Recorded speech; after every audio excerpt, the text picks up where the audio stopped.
Welcome to the Evolve, Move, Play podcast, where we bring you the most interesting and enlightening conversations around movement practice and how you can become the most heroic version of yourself through pursuing movement that's relevant to your nature. This is a podcast that's going to feature some of the top movers in the world, some of the most amazing movement thinkers, and people from fields that are related to movement as far afield as evolutionary theory, strength and conditioning, and everything in between. So if you're interested in movement, please stick around. And if you like our work and want to support it, please consider supporting us on Patreon, because this podcast is completely listener supported. We don't want to take any advertising. We don't want to interrupt your experience of watching the show. So what really helps us get the best thinkers on, have the time to put these together, have the best quality for you guys as far as audio and video, is your support. So please consider supporting us and enjoy the rest of the show.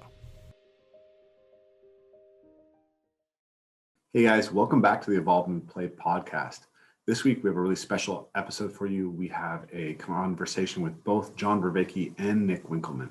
So this is the first time that we are going to have multiple guests on the podcast at the same time, and I couldn't think of two thinkers I would enjoy more having such a conversation with. So through this podcast, we actually ended up introducing Nick to John's work, and they've then gone and recorded a couple of episodes on John's podcast and have had a really great interaction. You know, a lot of interesting stuff has come out of the meeting of Nick's work in thinking about the importance of communication and how communication works in the mind of the person receiving that communication, which has an athletic,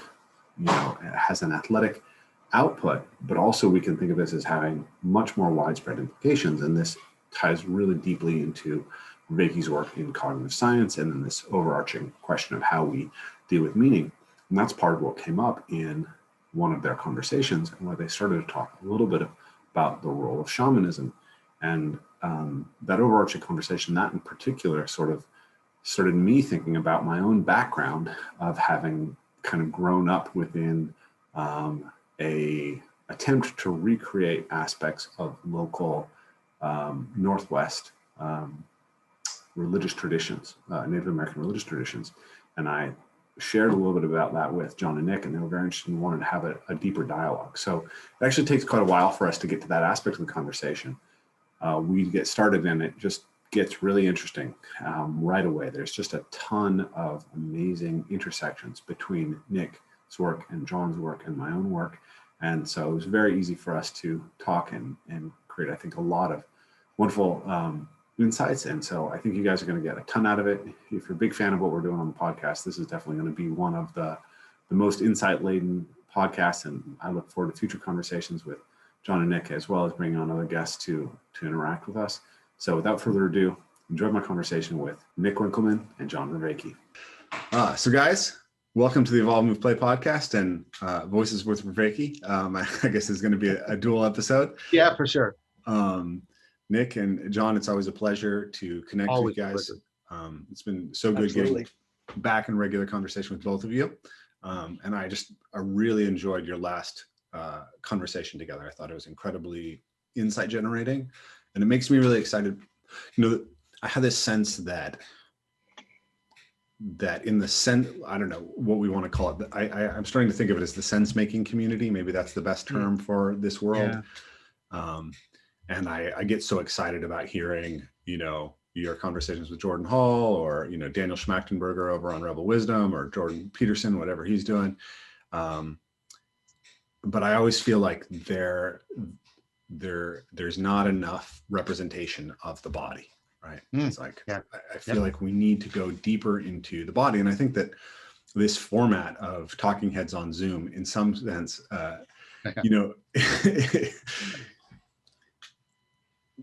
we're constrained to play the game of propositions, or at least play the game at the propositional level primarily, right? Mm-hmm. Like we can tap into the perspectival here, right? I think that's what you're aimed at with the idea of dialogos, right, John? Is through this proposition juggling with the right emotional frame, that something that affects us at the perspectival and participatory level starts to generate. Yeah, for sure. And I think that's the deep connection. I mean, the deep calling I'm hearing from Nick's work, because I think I mean, I'm more and more thinking about how do we, I like the way you're putting this, by the way. I think it's very fortuitous. How we play at the propositional level so that we properly access, activate, and accentuate the perspectival and participatory. And I think that's where Nick's work on embodied, enacted, analogy, and metaphor just, I think it sits right there. Yeah. And I think it's doing a lot. You guys may know that I distinguish between the language of training and the language of explaining. And I see what Nick is doing is, I mean, and I mean this in a very complimentary way, because I don't hold these as like, this is the good one and this is sort of the country cousin or something like that, right? That's not my thinking, right? Because I think what Nick does, he talks about it and he points us to the language of training, but in a way that affords the theoretical reflection upon it and the language of explaining. So I see his work as particularly pivotal when we are, I guess this sounds very Gnostic, when we are trapped in this environment that we're trapped in. We're pushing the screen. Yeah, and so I'm very interested, but I'm also interested in the reverse. And that's something I want to sort of bring up to put in Nick's ball court. I'm interested in the reverse. I'm interested in not only so in deep learning, you generate in order to recognize. So, right, we're practicing, right, doing a lot of the generation that Nick's doing, but I'm wondering if also the reverse. So maybe I can put it sort of as a Socratic question. How does the practice of the language of coaching help us to discover within our own, something like this, within our gestures, in our intonations, how does it help us disclose implicit, enacted metaphors? Instead of the other, where we're trying to find, right, the metaphor and say, this will help you with this endeavor. And I get that, and it's powerful. But it seems to me that it at least implicitly requires this other skill that I would like to try and make a little bit more focal. How can we use this? Like, look, I'm doing this with my hands right now. Why am I shaping a ball? Right? What's going on there? Why am I rolling right? And like, how can we use it to look backwards, to reflect backwards into the propositional play so that we can more explicate the implicit analogies and metaphors we're already using? Does that make sense as a question? For me, it's close to making sense. I have a sense of what you're after. It's not crystal clear, but I think that's maybe it will become it'll become brighter as we discuss. So let me just take the thread there and share a few different things that come to mind. First, as we discussed last time on Voices with Vervaeke, this idea of kind of language of explaining versus language of training. I think in that discussion, at least in the way I'm currently discussing it, is talking about language relating to imparting knowledge of what to do, versus language being used to impart knowledge of how to do it. Yes. And I draw that back to the experience I think anyone who deals in the movement space has dealt with at some point or another. Both of you, this is true for, and that is a person either on their own reflections or when dealing with a coach saying, I know what to do. They can even identify it on a video, right? They can even explain it relative to themselves. I need to be able to do X, Y, and Z. I just don't know how to do it. And right, that's that whole difference between declarative and procedural or propositional versus participatory, being able to express it in a physical medium. And so right then and there, I think insofar as language as an output to change physicality, we recognize that there does seem to be these two knowledge forms in the way they show up in our language, recognizing that it is not enough just to explain, declaratively, step by step, this is what happens, but rather there's another way to use language that allows them to access the gestalt of what we're saying, the whole body within a unified common goal outcome of achieving. And that's kind of this knowledge of how, and this is where analogy or enacted analogy, as we've been saying, becomes so important. Now, I'll pause there. That was the the first thought, just to put your words into my own.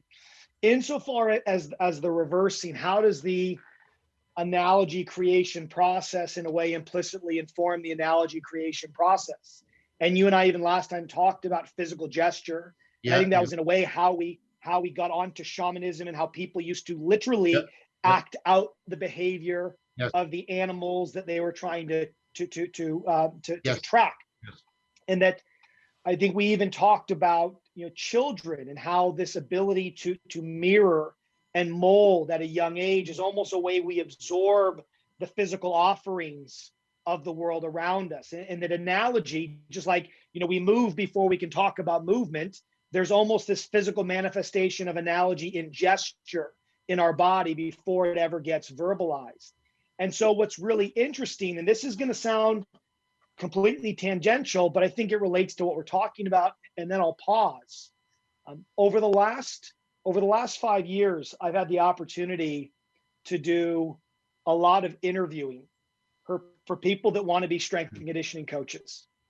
Now, I don't think there's anything unique about interviewing to be a strength conditioning coach, but I do think that what I'm going to share is probably in some ways more generalizable beyond it. And that is, when you look at the people who tend to best represent themselves, get the jobs, and have success compared to those who don't, there seems to be a very big difference in what we're getting at here, John, around expressiveness. And that's the ability to have your tone and body language be on parallel with what you are propositionally saying, such that the verbal and what we traditionally call nonverbal, the physical manifestation of the meaning behind your words, that those are in some way in sync, if I can use that phrase. And what I find is people who come across as more authentic, at times clearer in their own thought process, and ultimately are more likely to get a position, in my own experience, those two things seem to be in parallel. And when you provide feedback to someone where you say ultimately your nonverbal betrays your verbal,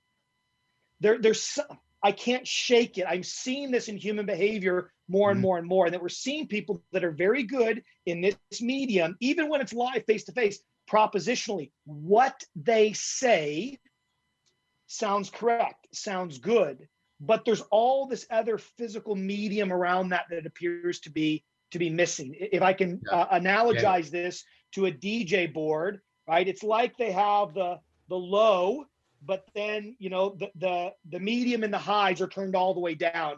You're missing some of those overall richness of the notes. And so I'm going to leave that there to marinate. But what it comes back to is this physical manifestation in meaning needs to be on par for me with what we're saying. And I know when I'm coaching, I am acting out physically well before the words ever come out of my mouth. And so I think that's starting to get at what you're talking about, John.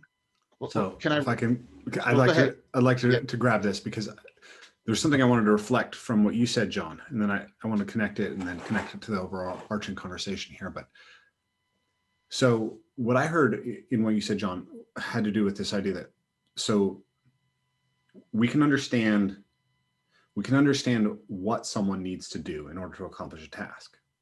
And then we can understand how we have to communicate with them, or how they have to direct their attention, what their imaginal needs to be in order to accomplish that task. But what I heard you say was that once we understand that imaginal, once we understand that focus of attention, that actually is now a lens into a different and deeper understanding of the self, right? Yes. That we can reverse the focus from what the cue tells us about how we accomplish a task to what the cue tells us about what the human being is who accomplishes the task. And this affords us insight generation for a broader project. And this is where we link what Nick is doing in what I'm doing to this broader sense-making, wisdom generation, integration. And to pick up on what you said, Nick, what I heard is this sense that a lot of people are suffering from a lack of integration at these levels, right? I'm reminding of Peterson's idea of first don't lie, right? And I think part of this is that people may be not exactly lying, but let's say not completely honestly representing themselves because the ideas haven't penetrated below the propositional level. So you can replicate an idea, and an idea can replicate, say, through you propositionally, but it doesn't feel authentic until you've experienced it and adopted it deep inside you. And you, as someone who's recruiting a coach, you don't want to hire somebody who has a propositional understanding of strength and conditioning, but doesn't show that it's integrated on a deeper level that's actually going to allow them to effectively communicate and change an athlete's behavior. 100%. So, yeah, I think you understood me perfectly, Ray. Could I riff on that and then maybe integrate back with what Nick said? Yeah, can I just finish one thing, because it finishes my theme here, which is that maybe the fundamental thing that makes me excited about this conversation in some sense is like I came into this, in sense I got my boost up into the sense making world when I had my first conversation with you, John, right? But I feel like in some ways I'm the sole really deep representative of the body right now in that conversation. Yeah. And so to have Nick come in and take a deep interest in it and be able to articulate all the insights he has from his work, it's like, oh, wow. And then to hear you integrating the insights in your conversation with someone like Greg Henriquez, all right, that's really exciting to me. And so I think that what we're getting at here is that we have to take our sense making all the way back into the body. Like I had this idea recently that we often say we need to have a conversation about some issue, as if conversation alone is going to fix the issue. And I think that it's more like we need to build a culture from the body up to become good at the culture generation. So I'll stop there and let you take the reins, John. Hopefully that doesn't disrupt you. So no, it's not. Let me just try and keep all these because these are wow. It was like wow. Okay, so first of all, let's. I just want to put it on the table to put a pin in it because I want to come back to this. So I want to. One of the things I hear you saying, Rafe, and it's something that I've been talking a lot about Dialogos, is there's two directions, sort of, where we can talk about embodiment. One is like our physiological embodiment, but there's also the way in which we, and this is the Platonic notion, in a participatory fashion, we can embody something around us. We can embody so there is something forming between all these discussions that I'm not the author of, you're not the author of, Nick's not, Greg isn't. There's a logos there, and that logos is taking shape. And part of what we want to do is not only embody John Vervaeke, but embody the logos and figure out how to get those two embodiments in resonance with each other. That's the first thing I wanted to say. And then it goes back to the point where I think you understood me better than I did. Because but that's exactly right. I want to know how the imaginal without and the imaginal within can enter into anagoge. That's what I'm trying to get at, right? This process of, yes, I get better at sort of seeing it and realizing it, and it's imaginal. It's not imaginary, it's imaginal. And I'm really interested in shamanism about that, because I think of shamanism as, I think I've been talking to you about this, right? This sort of this something like the imaginal augmentation of reality, like augmented reality. We use, it's perspicacious projection that actually enhances our ability to see things where other eyes not seeing, realize things where otherwise not realizing. And I think Nick actually exemplifies that a lot. He looks through these analogies and sees deeply into the person, and he affords them to do that. The reason why I'm concerned about the anagoge and that use of the imaginal without being in resonance with the imaginal within is both because of the two directions of embodiment, and secondly, because the thing that Nick was talking about is general, which he foresaw. So all of therapy, I'm going to be really bold here, all of therapy is based on this. People come in propositionally knowing what the issue is, and they're incapable of realizing the transformation that is needed. So that's my proposal to think about how this generalizes. That doesn't mean that everything's therapeutic, but you understand what I'm trying to get at. And here's how I can generalize the therapeutic. Sorry, trying to stitch this all together. I feel like Hermes weaving things as fast as I can here, right? And that's this notion, right? Because the perspectival carries with it the realness of presence. And you guys are describing the lack of integration within that leads to loss of that sense of presence. The person can be saying all the right things, but the authenticity is missing. There's a good way of understanding that, and it comes out of philosophy.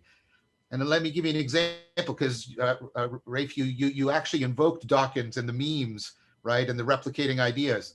And I remember watching this, and here's Richard Dawkins talking about how religion is defunct and it's not important. And then people line up, and so he will sign their book and shake his hand. And I'm thinking, wow, and this is the term for it, what a performative contradiction.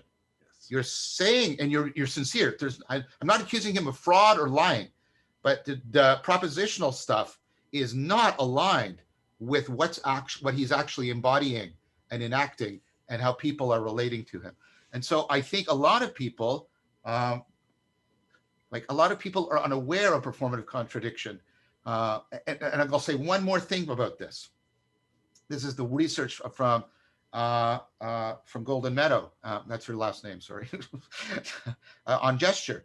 And she notes that when kids are trying to learn, for example, math, they'll be saying one thing with their propositions, which was incorrect. But they'll be doing like balancing an equation, and they'll say, oh, you go from all the way to the right and you end up you go all the way from the left and you end up on the right. That's wrong. They'll be saying that, but they'll be doing this with their hand. So the gesture contains the right hand. So there's what she calls a mismatch. It's a performative contradiction. And she said, those are the children that are actually on the verge of insight. So this is a Socratic thing I'm trying to do here. Detecting performative contradiction and getting people to reflect on it could actually, in a Socratic fashion, trigger people for a Socratic kind of insight, in which they're starting to get an internal alignment that affords them being more present to what's going on. So there, I said enough. That was that was my attempt to keep the jazz going. So I'm just going to sort of direct this question to Nick. What you're describing there, if we could bring it down to the level of the body, and we can say that if you ask an athlete to describe the way that they're moving and accomplishing something, and then you can show them that the description is in contradiction to the behavior, is your prediction that the athlete will then essentially be able to better organize and understand how the performance works by recognizing that performative prediction. So I'm curious how that lands for you, Nick. Well, let me see if I can. You tell me if I've given some level of insight to that question by taking possibly a slightly different route to answer it. And as I think I've expressed to both of you, I feel the secret to effective communication, it's not really a secret, is listening. Because the answer to the problem we're trying to solve is within inside of you, not me. My goal as a coach is to help scaffold insight in you.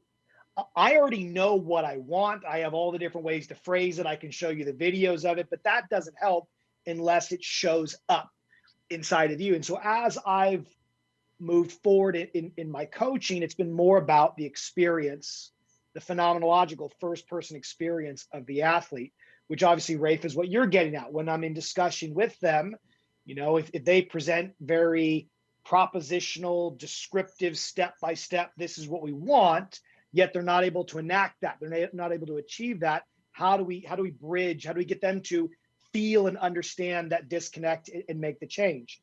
And so I, in my own intuition, would suggest that if you gave an athlete an opportunity to self-select how they want to receive information about movement, if you gave them the opportunity to self-select how they want movement communicated to them, that, to use our language from earlier, they would self-select language that is not expressing knowledge of what to do propositionally, but more knowledge of how to do it, that gives them an insight into participatory, phenomenologically, this is what it will, the experience will be like from a first person perspective. And so in a study that we're currently writing up, we had approximately 125 collegiate aged individuals, so in their early 20s. Half were men, half were women, half of each of them were athletes, half not. And we gave them a scale of cues from internal, so focus on this joint motion, to focus on this limb motion, to focus on this interaction with the environment, to then analogically think of this virtual environment, move as if. And over 80% of the respondents selected an external focus. They said, if I was being taught how to do this, we asked them about tennis, swimming, bench press, jumping, all sorts of different movements. We said, how would you want to be coached? Which cue would you prefer? The vast majority went external cue or analogy, and a very small minority preferred across the 16 movements for it to be very propositional, detailed, internal based. And so what that tells me intuitively, at least from this cohort, we'd like to expand it to larger, is that we intuitively know that there's this coupling, there's this physical relationship with the world around us. This is the problem we're trying to solve. And so from an athlete's perspective, I do believe, to get back to your question, if when I ask them what do they think they need to do, or what are they feeling, or what are they focusing on, if they give me a lot of this internal technical type jargon that seems to be disconnected from the gestalt, the physical engagement of the movement as a whole within an environment, I try to bring their thinking, their language to just one thing. I say to them, okay, you've given me that detail, but like an address in your GPS in your car, what do you think is one thing you could think about to achieve that?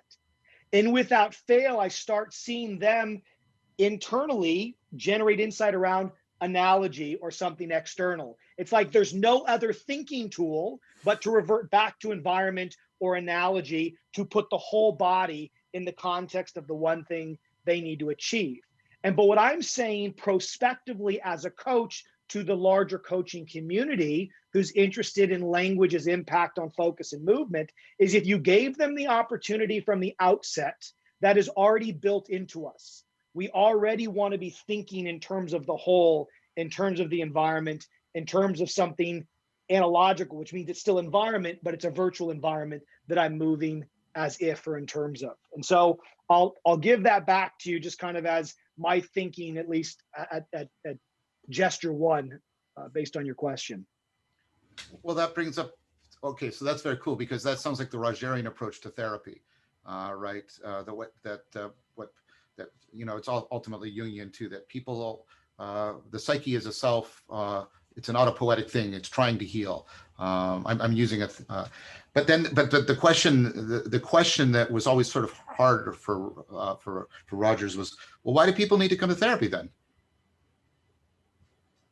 Like, if it's in there and it's intuitive and it comes out just like that, what's the problem? Why isn't everybody just doing it? See, and that to me is the question I'm trying to press on here, because it seems to me there's a kind of self-knowledge that is missing, so that they can't tap that intuitive knowledge. There's something. I mean, this is, again, why do people get stuck? Why do they come to therapy? I agree with you, Nick. I agree that people have this tremendous capacity to generate the imaginal, to generate the augmenting image that that you're enacting. But then this is like, but why don't they then? And sorry, I'm not trying to be, I'm not trying to be like, I'm not trying to float a lead balloon here. No, I think it's a wonderful question. That's the Socratic question. That's the Socratic question. I actually think that if you go back and watch Nick's presentation for the Embodied Movement Summit, this was a question that he really got into, the question of like, why is the coach necessary? How do we respect the capacity of the athlete for self-organization, and then recognize where it is insufficient, right? That's the question, exactly. So sorry, I think I missed that, Nick. Sorry. Yeah.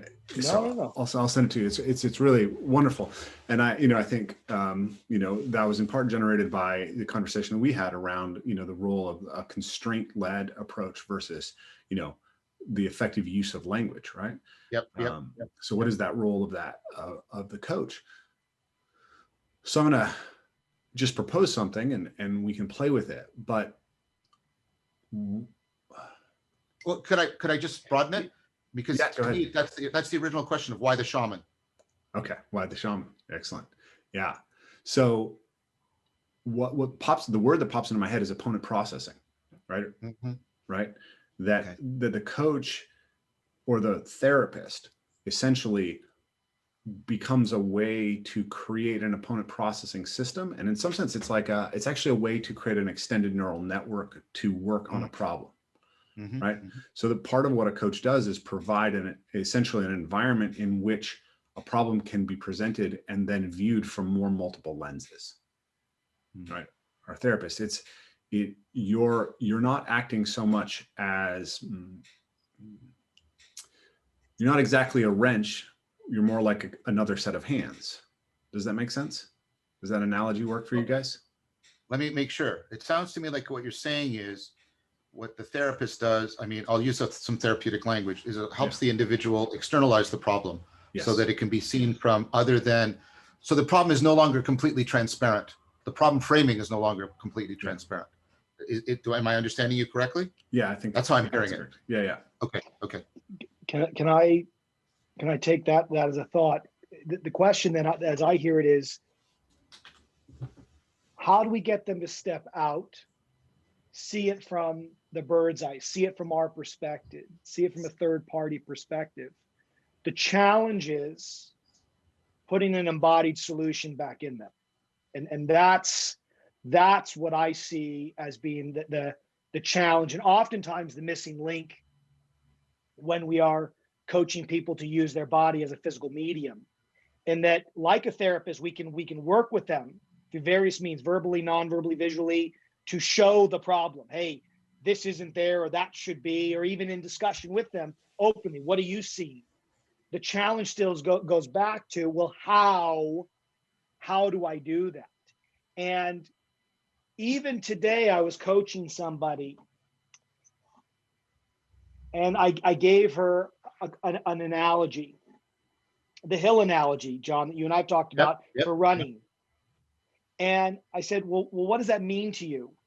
And she's like, well, I just need to lift my knee higher. She started giving me all this technical knowledge of what language, even though that's not what I fed her. I'm like, no, what do you think that's going to feel like?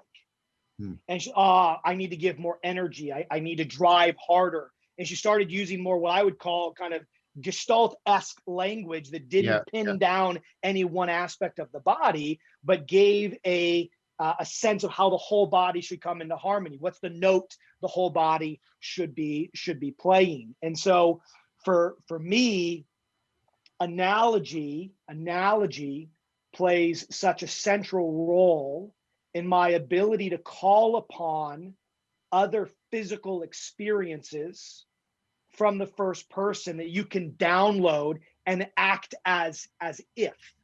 Mm-hmm. The key thing, though, is getting, and I've used this phrase before, not getting your athlete to understand the language, the cue, the instruction, but getting the athlete, client, patient to feel the cue, to literally, and Rafe, I said this to you the other day in our discussion, and John, I think I've said this to you. You've even cited that you see me do it real time. I literally feel the language inside of my body, like it's jumping out.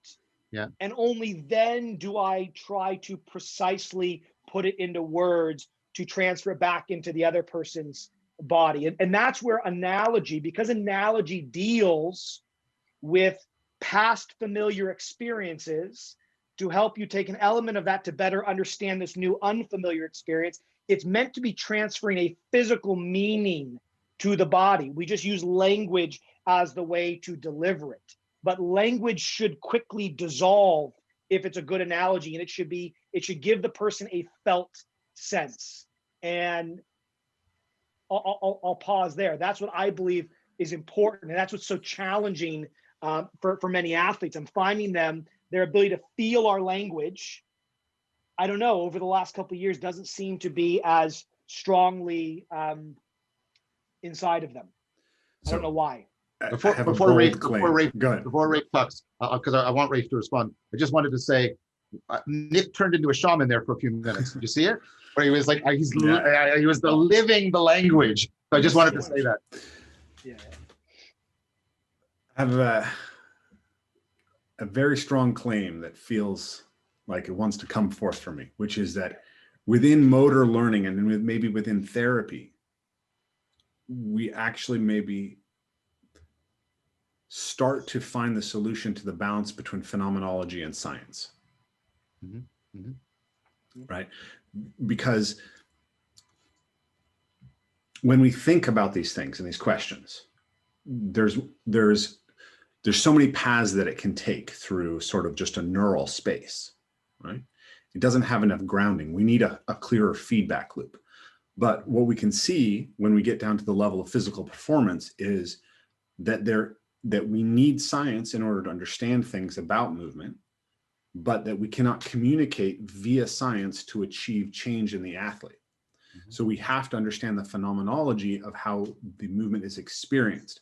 And better athletes have stronger phenomenological internal frames and don't necessarily have better scientific understanding of how they move. And this analogizes up to any level of understanding how we organize behavior for human beings, right? You can get insight into what you're trying to organize via science, but you can't actually change behavior without understanding what's happening at the phenomenological gestalt level. Does this make sense to you guys? Yeah, it makes yeah, it does. So this feels like a very bold claim, and I haven't seen it somewhere else, but this is what gets at the point of why I think it's so important that this broader sense-making conversation starts to take what's happening in the study of the body and body practices more seriously. Because I think that we need these high feedback systems that allow us to start to glean these insights. And what I wanted to bring up, Nick, is, so you said that 80% of athletes self-select. People of the athlete, male, female athlete or not, it didn't matter. There was, 80% of the 120 something people we pulled across 16 movements. If you look at all their selection all their selection preferences, 80% of them had a preference for external cue or analogy, but external cue specifically, something about the environment, something that concrete said, here's how you interact with the bar, the ground, the opponent, the water, the racket. So here's... I have a concern about that I want to bring up at some point. Yeah, okay. Please. So here's my question about that, which is, what about the 20%?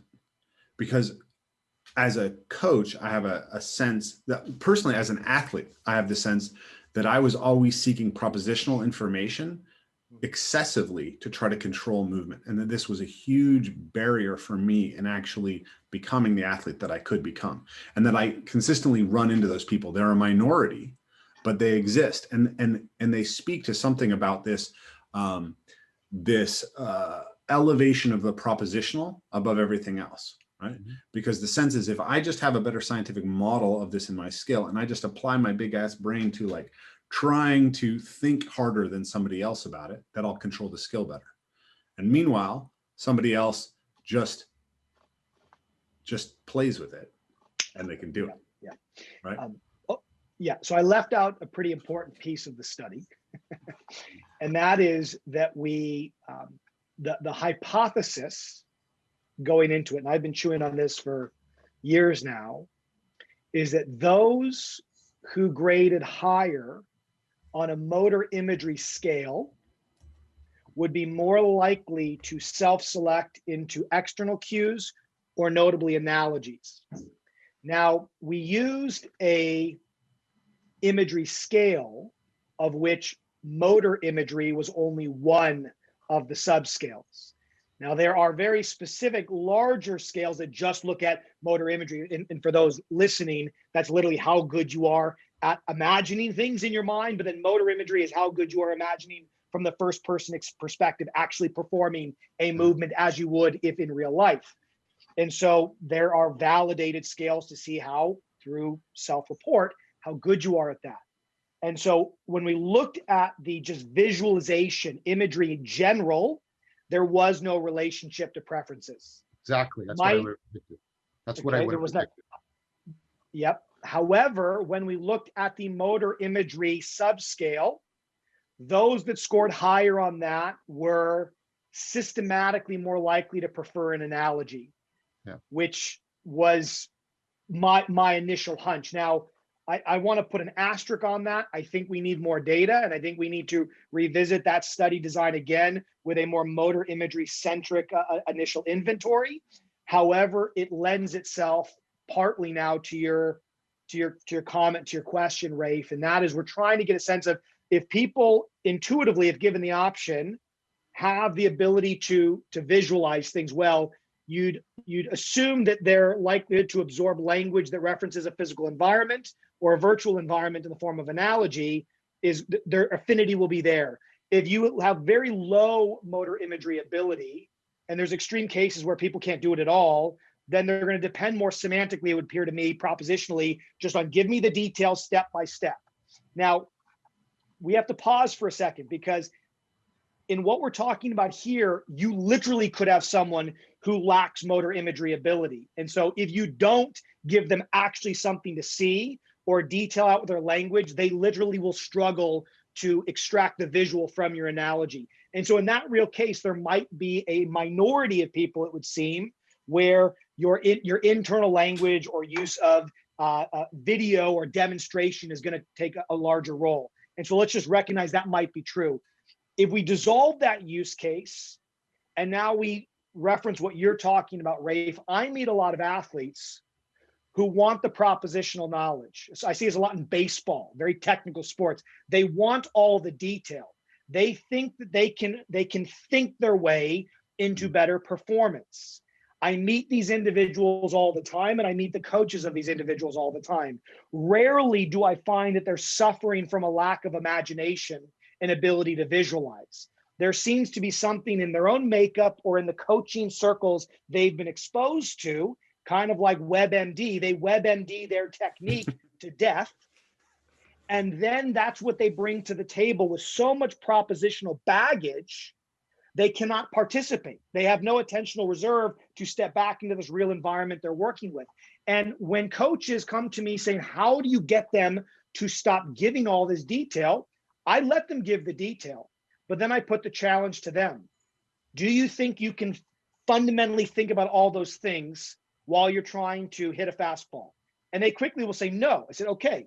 So we recognize the importance of you knowing this, and we recognize that it gives you a level of comfort in owning your task. But what do you think is the one thing you can think about to bring that to life?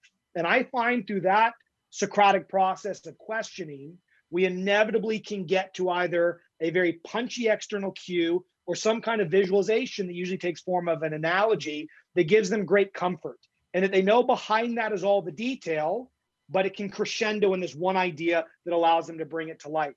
But if a coach doesn't realize that needs to take place, then they're likely going to be feeding the information train that is in I think our discussion, further disconnecting them from the physicality needed to express it. So so you answered a concern and you answered my question, because what I see you doing, Nick, is you're actually doing the Socratic aporia. You're getting them to realize a performative contradiction. You say all this, but could you actually perform it? No. That's the performative contradiction right there. And you even said it a minute ago, you're Socratically inducing them into it, to realizing that all of that is not consistent with their potential performance. So that's the moment I was looking for. It's like so you're doing that. That's the moment of how you induce this, like you said, the Socratic aporia.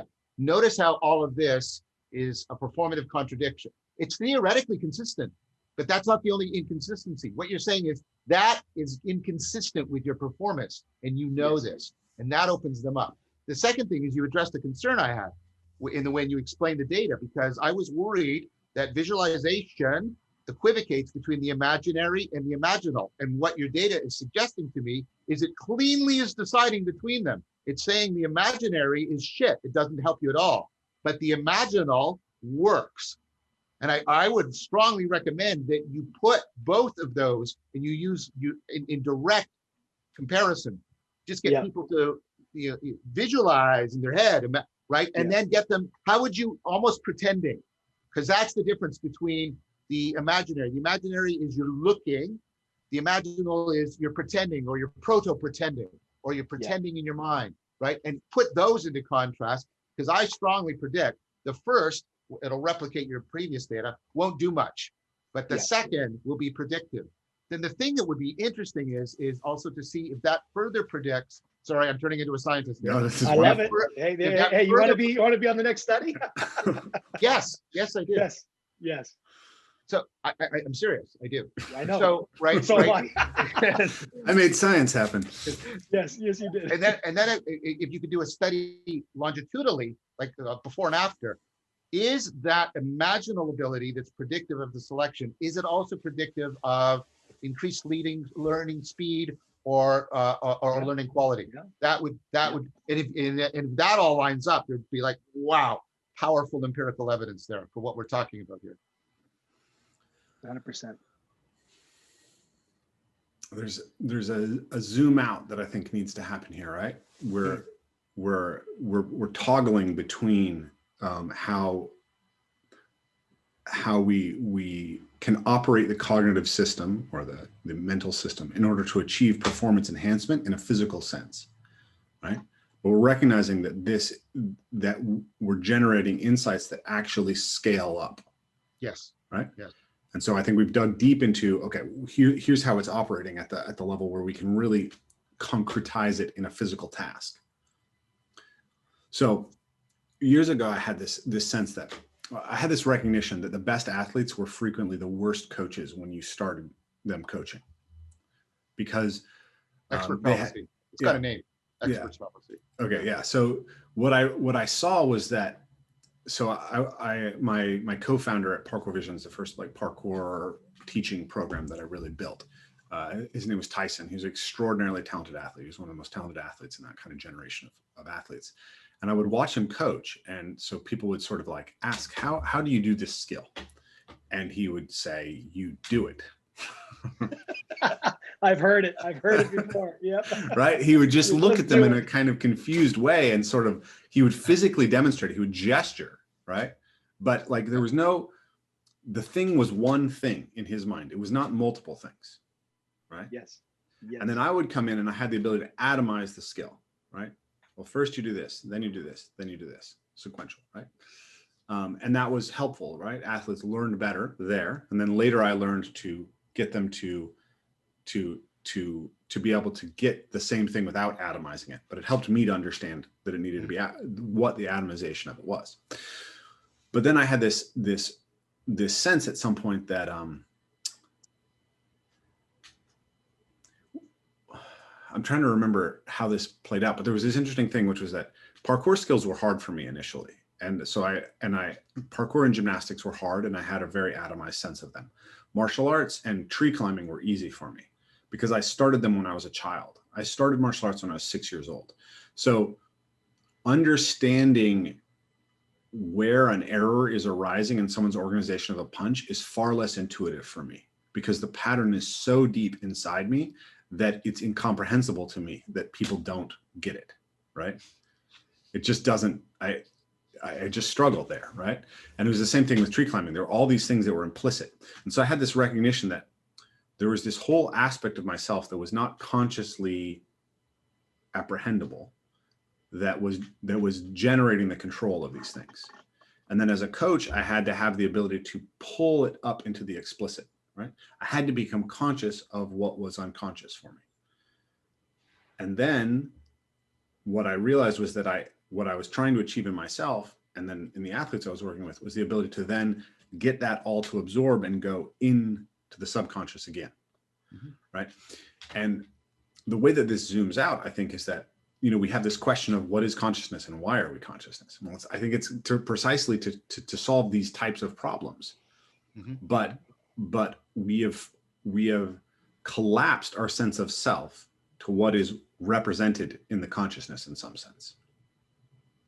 And so there's almost this desire to just accumulate stuff there, but it's not, we're not taking it down. We're not recognizing that it's when it's subconscious that we're actually in some sense capable of really utilizing it, right?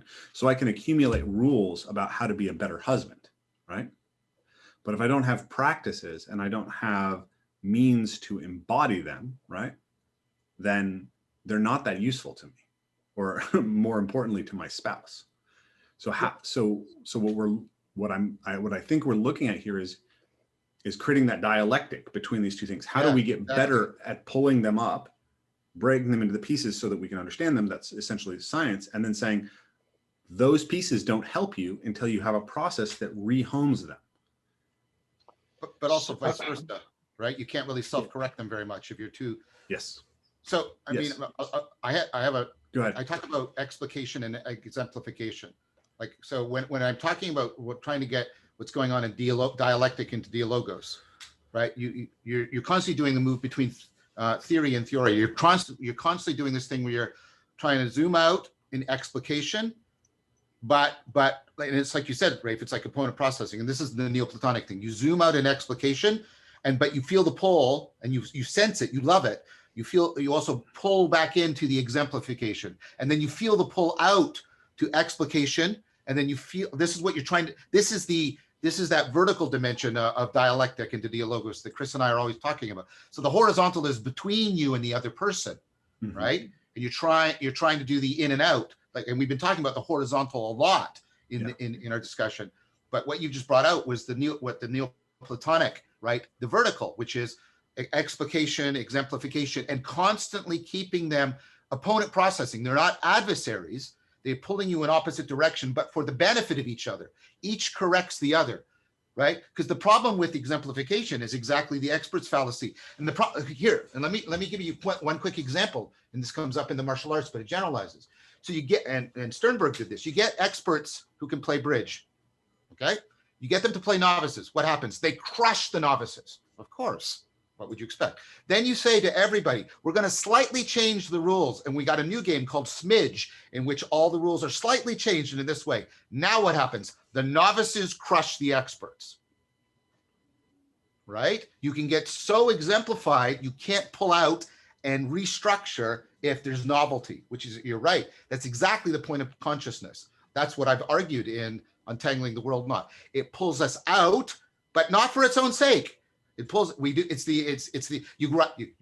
rise to the sun, but you have to return back into the cave, to use the original version of this analogy, right? You have to explicate and to improve your exemplification, and then you exemplify in order to improve. And that dialectic is going on inside you, like in circling and dialogos practice, while you're doing this with other people, and you get those in sync together. Like, I can only use like a musical metaphor. It's like you're moving up and down octaves, right? But you and the other person are creating the melody. And then you move up and down the octaves while you're generating the melody together, if that makes any sense as a metaphor. So that's exactly, I think, an important point. So I'm trying to hold 2 or 3 ideas that are just quickly wanting to escape out of my mind. So let me try to grab them as I can. First one is a question. And let me preface the question.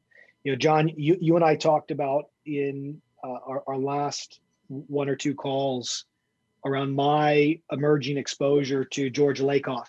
And just, discussing, Rafe, I'm not sure how familiar you are with his work, but just the physical nature of language, and notably the physical nature of metaphor and analogy, and that he theorizes that all metaphor and analogy comes back to a physical sensory motor source of meaning and truth, so to speak, literally, baked into our neurology. And that, the door, before we ever learn the word for door, is a sensory motor experience, visually tactile, of a door. And then inevitably, door becomes symbolized in the word door, and then all the various metaphors, walking through the door that we can start to use to convey other sorts. But there's a physical basis for it. And so my question, Rafe or John, would be, firstly, and then I have a few points I might like to make. When we say we understand something, right? It means something to us.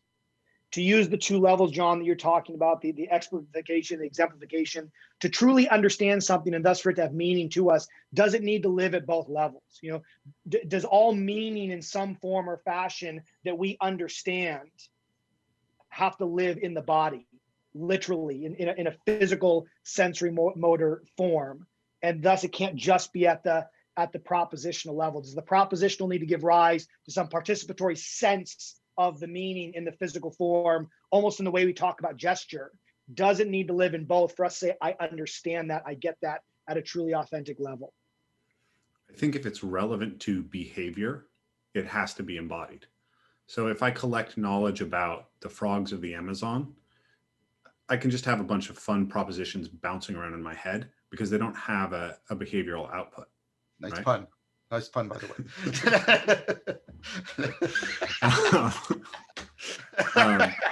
I just changed one thing, hopping around your head. Yeah, there you go. Thank you. You gotta put that perfect external aspect of it on there. Yeah. But what I see and what I'm increasingly convinced of is that the knowledge that really matters to us in life isn't these things that we can just play with that are fun, right? It's the things that have direct impact on our behavior. And as long as those only exist as propositions, we don't have them. They're not there, right? That's why, like, I'm sure you guys have experienced this sense of like, oh, here's this, I have this epiphany. Oh my God, I really understand this now. And then you think, and you're like, I knew that, but I didn't know it, right? It was present at this level, but not at this level. So I'll give you guys an example. When I was learning jujitsu, so I'm 220 pounds now, 205 pounds maybe when I was starting to learn jujitsu, and I'm naturally athletic, right? And most of my training partners are smaller than me and less physically gifted as far as athleticism. And so I could just grind through them on pure athleticism and size and throw them around. And I had coach after coach tell me, you won't get good at jujitsu doing that, right? You're relying on an attribute-based approach to fighting, and you're just going to cap your growth, right? And I was like, yeah, I get it. I did jujitsu for 2.5 years. It was like 4 years basically between two different schools, and never really got it, right? Then 9 years later, I come back to jiu-jitsu and I get on the mats and I start smashing through people, right? Same story. And then there's this aha moment, like the only pathway to the skills that I want, to the understanding that I want, is to be able to soften my approach such that I can see new things, right? And I was like, why didn't anybody tell me this? And then I was like, they did. They told me it over and over and over again, right? But the knowledge was up here. It wasn't in a felt sense that my body could understand what it meant to play in a way that had sensitivity, such that optimal learning could happen for me and for my partner. So I'm hearing you. I hear you. Does all meaning have a feeling? Well, I think I want to answer that. Try and answer that. So Nick, I think he sent it to you. I mean, I have criticisms of the Lakoff and Johnson. You told me, yeah. Precisely because it's purely bottom up. They overcompensate. They overcompensate for the Kantian purely top down with a overly bottom up. And I published critical work on that, saying like, no, because part of what I want to say, what consciousness does, or at least one of the things I'm proposing it does, is it not only explicates, that explication can also be exaptation, right? And so we know the brain is an exaptation machine. It takes this thing from here and it figures, oh, if I tweak it just like this, I have a new machine over here, right? And the problem with and see, that's what the bridge experts couldn't do, right? They couldn't exact because their structure was so tight. The novices had a looser structure, so it has what's called in biology degeneracy, right? Their structure isn't super rigid. It's got some give in it so that it can be reshaped. It's got a pre-adaptive potential. because if you get it too locked in, you lose that. So I think to respond to your question, we have to make use of a term you made and make use of a distinction here, because this is something I'm doing in the book I'm writing with my son on pedagogy, on teaching, which is we have to make a distinction. And this is now very current in both the psychological and philosophy of science literature between knowledge and understanding. And let me give you an example. Let's take it as definitional that when we're talking about knowledge right now, we're talking about, we're not talking about the 4 kinds of knowing. We're talking about like knowledge, proposition, true. So an essential property of knowledge is that it's true, or at least highly probable that it's true, or something like that. Mm. Now, I want to give you an example of the distinction between truth and knowledge. You open a grade 9 or 10 physics textbook, and you'll see the Bohr model of the atom, the solar system. It's almost completely false. Why do we keep putting this in textbooks? We put it in textbooks because it affords understanding, right? People, and the difference between knowledge and understanding is the ability to grasp the significance of what you know, the significance to other pieces of knowledge, other kinds of knowing, right? And so what I would say to you, Nick, is that if we're talking about understanding, if we're talking about meaning in terms of understanding rather than meaning in terms of knowledge, then I think it is required that, and this is Corbin's idea, that the sensual and the conceptual always need the imaginal. So we've been talking about, again, the imaginal this way, but Corbin also talks about it in the vertical dimension. The imaginal is precisely what allows for exaptation up into the conceptual and for explication and acceptation. And it's also what affords, right, embodiment, exemplification into the sensual. And I think whenever we're trying to deeply understand anything, and this is a Kantian point, right? If we don't grasp the significance of the sensual for the conceptual, or the conceptual for the sensual, I think we don't do it. I mean, science is even ultimately predicated on getting that, on getting how your sensory motor experience is relevant to your most abstract scientific ideas, and your most abstract scientific ideas have to make an impact somewhere, a real impact in your sensory motor experience. So I agree with Rafe where it matters to us, but what I'm saying is I think, to answer your question more broadly, whenever we're talking about understanding, and you see, in science isn't just prediction, that's the knowledge part. It's also explanation, which is the understanding part. I think if you're talking about meaning in connection to understanding, the imaginal always has to be there. I disagree with Lakoff and Johnson, though. It's not just bottom up. It's dialectic. It goes both ways. And the both ways, that resonant, when the vertical resonance and the horizontal resonance are clicking, when they're optimally affording each other, I think that's understanding. Because think of what I'm saying is, if you can't relate this right down to your sensory motor experience, there's a sense in which, like, even the thing with the frogs, it's hollow, right? Like that has to, you at least have to accept, this is a Kantian argument, that there are possible experiences you could have based on those propositions. Like you could go to the Amazon and then you would see this and you would see this and you would see that. And that's how that's supposed to differ from something like astrology, that it has this tremendously complex theoretical structure, but it can't tell you ever how it reliably translates into sensory motor. So I think it's a deeper point here. I think it's a deeper point. I think what's missing in the understanding of science is that, and that was Corbin's point, the imaginal is always there. It's always there. Can I reflect back something here? Because I think this is profound and it's intriguing to me. So if we take the analogy of the frogs, right? So you can collect knowledge about frogs. What I heard you say is that if you want to operationalize that knowledge to actually produce insight, it has to route through the sensory motor and the imaginal.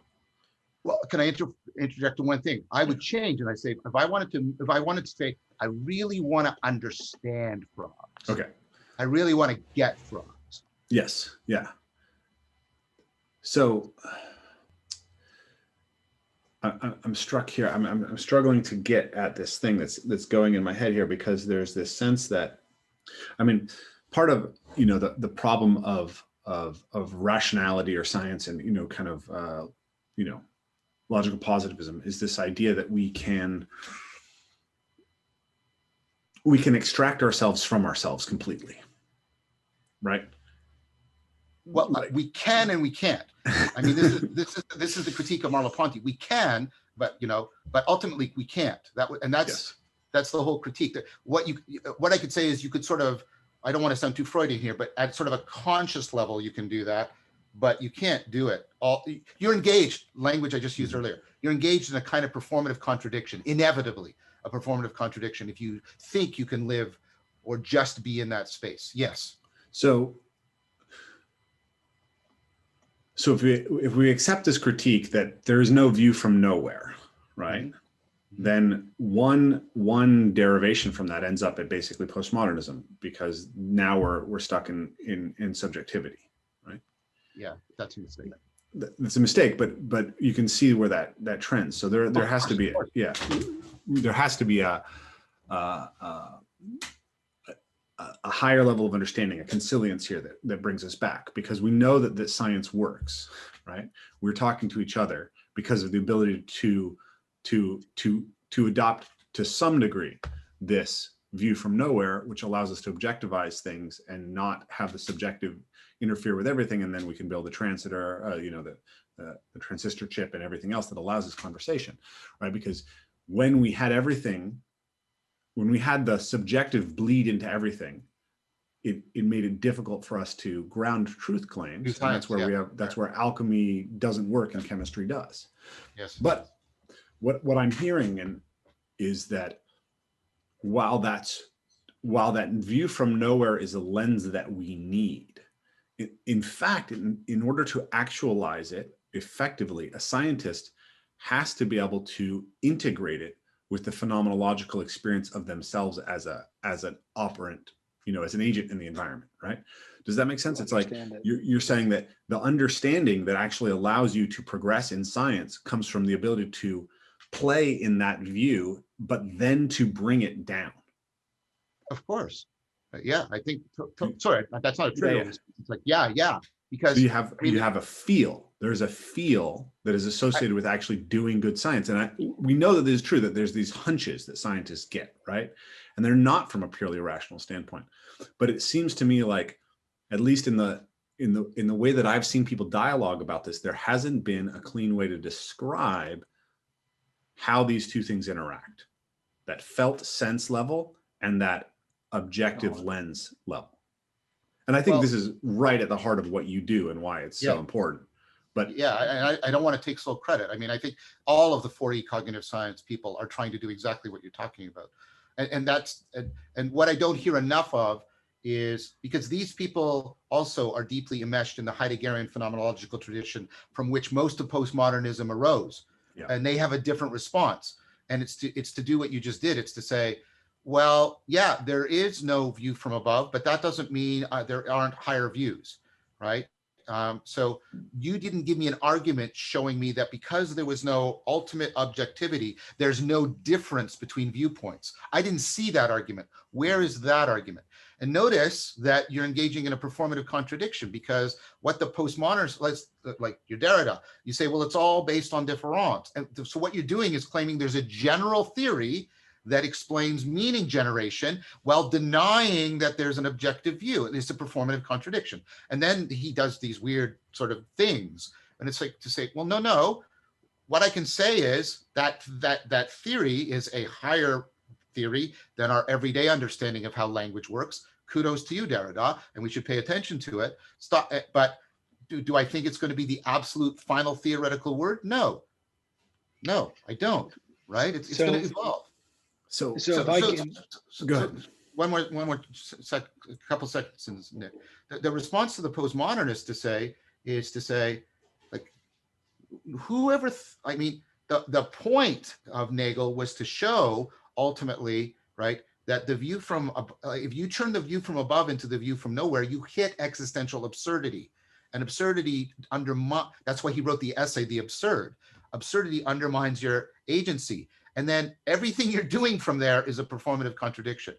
So you have to acknowledge right? The non-propositional processes that alleviate the absurdity in order for you to not be in a performative contradiction in uttering your claims about everything being relative, blah, blah, blah, blah, blah.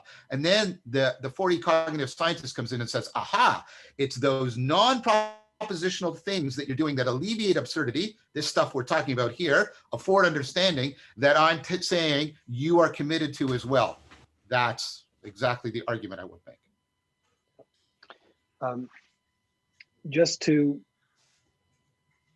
articulate what I'm hearing and getting back to actually the next point I wanted to make after the question, which my intuition was when I truly understand something, when it has meaning to me, that at least at one level, I feel I can grasp in a relevant way. I mean, I can do something with it, at least in a participatory manner, but ideally in my work, I can then convert that back into language to hopefully help you take it and bring it in.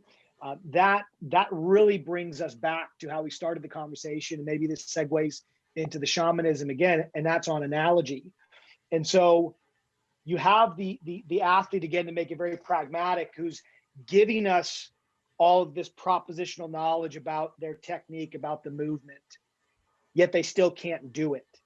And so in that case, we might say, to use the way we're using knowledge, they have knowledge about the movement, but they don't truly have understanding. They can't bring it to life. They don't have the sensual. They can't participate as if that knowledge was inside of them. They can only verbalize it.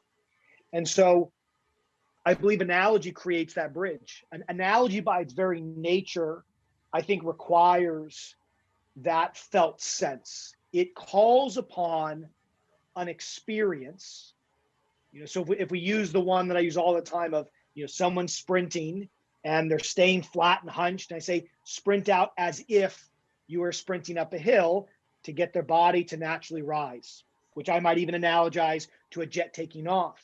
It doesn't require, for them to use that, it doesn't require that they download where the hip, the knee, the ankle is. None of that is required. They literally, through the imaginal processes that we're talking about, leveraging their sensory motor simulator, if I can use that as a phrase, they know what that feels like immediately. And all of a sudden, they can move as if. They can tap that truly has a place inside their sensory motor milieu. It's already inside of them. And they simply, as you said earlier, a beauty of consciousness, they exact the meaning from running up a hill to its relevance to running straight and taking the body position that, let's say, maps to both. And so what analogy does is I think it operates propositionally to the degree we're using language, but it requires, for it to work, it requires that you have the sense of what that means. It comes baked in. The gestalt is already there. And that's why I think it's such a powerful way not only to articulate movement, but to articulate so many other concepts. Because by the very nature of analogy, I think to understand it, you truly need propositional and sensory motor participatory experience baked together. So it's interesting. Go ahead, Ray. Go ahead.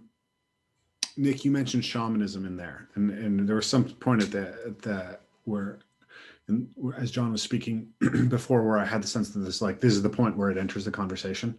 So that was the beginning of a conversation, was we're going to talk about this, and then we've talked a lot about a lot of other things. But I think there's something here about the idea of how we use the imaginal, right? And how we use that to essentially operationalize behavioral change, right? So we get propositions and we bring them down into the body. That there's some insight that is there within the shamanic tradition that's useful for us to understand.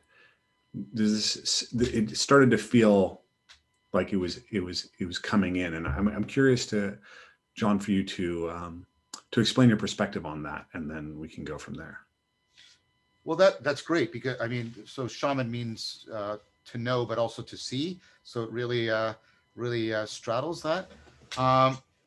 So let me try and use something from, again, I've already talked a bit about it, like when you're encircling, or especially when what Guy Senstock calls circling 2.0, dialogos, dialectic into dialogos. Dialectic is the practice, dialogos is the process.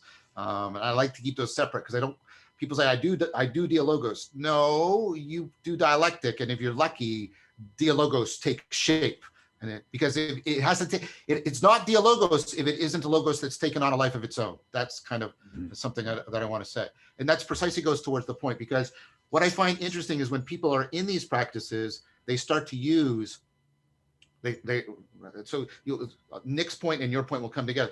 They start to use this, they start to use language, they start to use very symbolic language, but it borders on, it not even borders on, it's often religious and shamanic.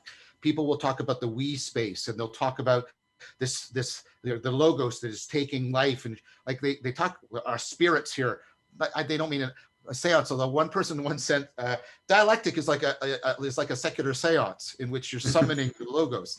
So the phenomenology was there. Now, why am I saying all this? Because, and to me, because Leo Ferrara and I wrote about this when we talked about reformulating the mindfulness construct. We talked about shamanism, and I also talked about it before. Because this is a concern I've had, and I get a little wincy, and not because you guys are using it, because I trust you guys, but there's a danger with using words like feeling, because our culture loves that language. It's very at home with that language, and it's by and large useless language. I know that's not how you're using it, Nick. I hope you understand that. I'm expressing a concern about the term in general, not your usage. And so I want to try and say, can we sharpen that side of things? Because what you have to do in circling is you have to have, in fact, you often start by doing quite a bit of mindfulness first. You have to really tune in. You really have to get that vertical dimension alive with mindfulness. And, in mindfulness, and you guys have seen, I think, the work where I talked about mindfulness, you practice zooming out and zooming in, right? By breaking frame and making frame, breaking frame and making, that's what happens in an insight. And shamans are doing that, right? And then you pick up, and this goes towards Siegel's work, that my ability to mind sight other people is the same ability I'm using when I'm mind sighting myself in mindfulness. And that what you're trying to do, you get this stereoscopic vision where I'm trying to mind sight into the other person and adjust my behavior so they can read me more accordingly. But notice what that requires. Look what this hand's doing. This requires a lot of mindfulness. It requires like the Genlith focusing. It requires, in fact, being able to okay, where is this in my body? Okay, here, okay, what is it in my body? Oh, it's a tight, sort of hot, right? Okay, what images come up for me, right? So I spend time giving this language so it can talk to me, right? And I learned to do that sort of on the fly while I'm talking to other people. So there's this very fluid, enacted self-knowledge going like this, interacting like this. And shamans do both practices. We know this. And they do them in an integrated fashion. They go into the shamanic trance in which they fall into a profound, they're totally cut off. And they go in, right? And it's a deep inward journey, we would say. And then what they do is then they enact what's happening, right? And they turn it back. They coordinate this dynamic, resonant, internal, I don't quite like these metaphors, but we'll use them for now, mindfulness with this dynamically resonant external mind sight. And they get mind sight resonance and mindfulness resonance going together. So I'm trying to suggest to you that the shaman, I'm arguing, and I've published this before, so this precedes this conversation. It's not self-surfing. I've argued that that's exactly what the shamanic ritual does. It integrates those two together. And so that's why I keep bringing up this question is, I want to know, and this is not a critique, but it goes towards the question of broadening. I want to know how the self-knowing project, the Socratic project, and the improving the practice project are being coordinated, so that I would want to replace feeling with mindfulness. That what people are doing is not just feeling it, they're getting a mindful insight into it. And then that is being carried out. See, the reason why we talk to other people, right, is because they criticize us. They have alternative beliefs. And then when we take that back, Rafe, you said you bring it up to the propositional level, but it doesn't just sit there. We talk to other people. And then what happens is if we're fluent, and this is what happens in circling, you're talking to other people and they challenge you.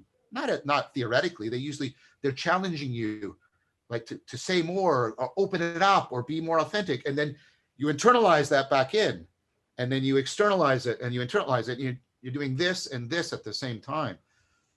And that's what I think is the shamanic heritage. And I would like to know, sorry, I'm getting too demanding. I don't mean to be imperious. No. I don't mean that. That's great. But I want to know, right, how to, like, I get it. You want better athletes. That's great. But Rafe, I think I have the right to Nick. But Nick, you've expressed you want to explore the spiritual dimension. So I think it's fair for me to bring this up. And Rafe, you've always talked about how it's not just improving the performance, right? That there's this element of self-knowing that's going on. And that's what I would want to bring into this conversation by invoking the shaman. Because the shaman, shamans even have larger vocabularies typically than their community. They invent their own words, they invent their own terms, like they do all this stuff. So that was a long preamble, yeah. But if I can pick it up. People are in there, but so one more thing.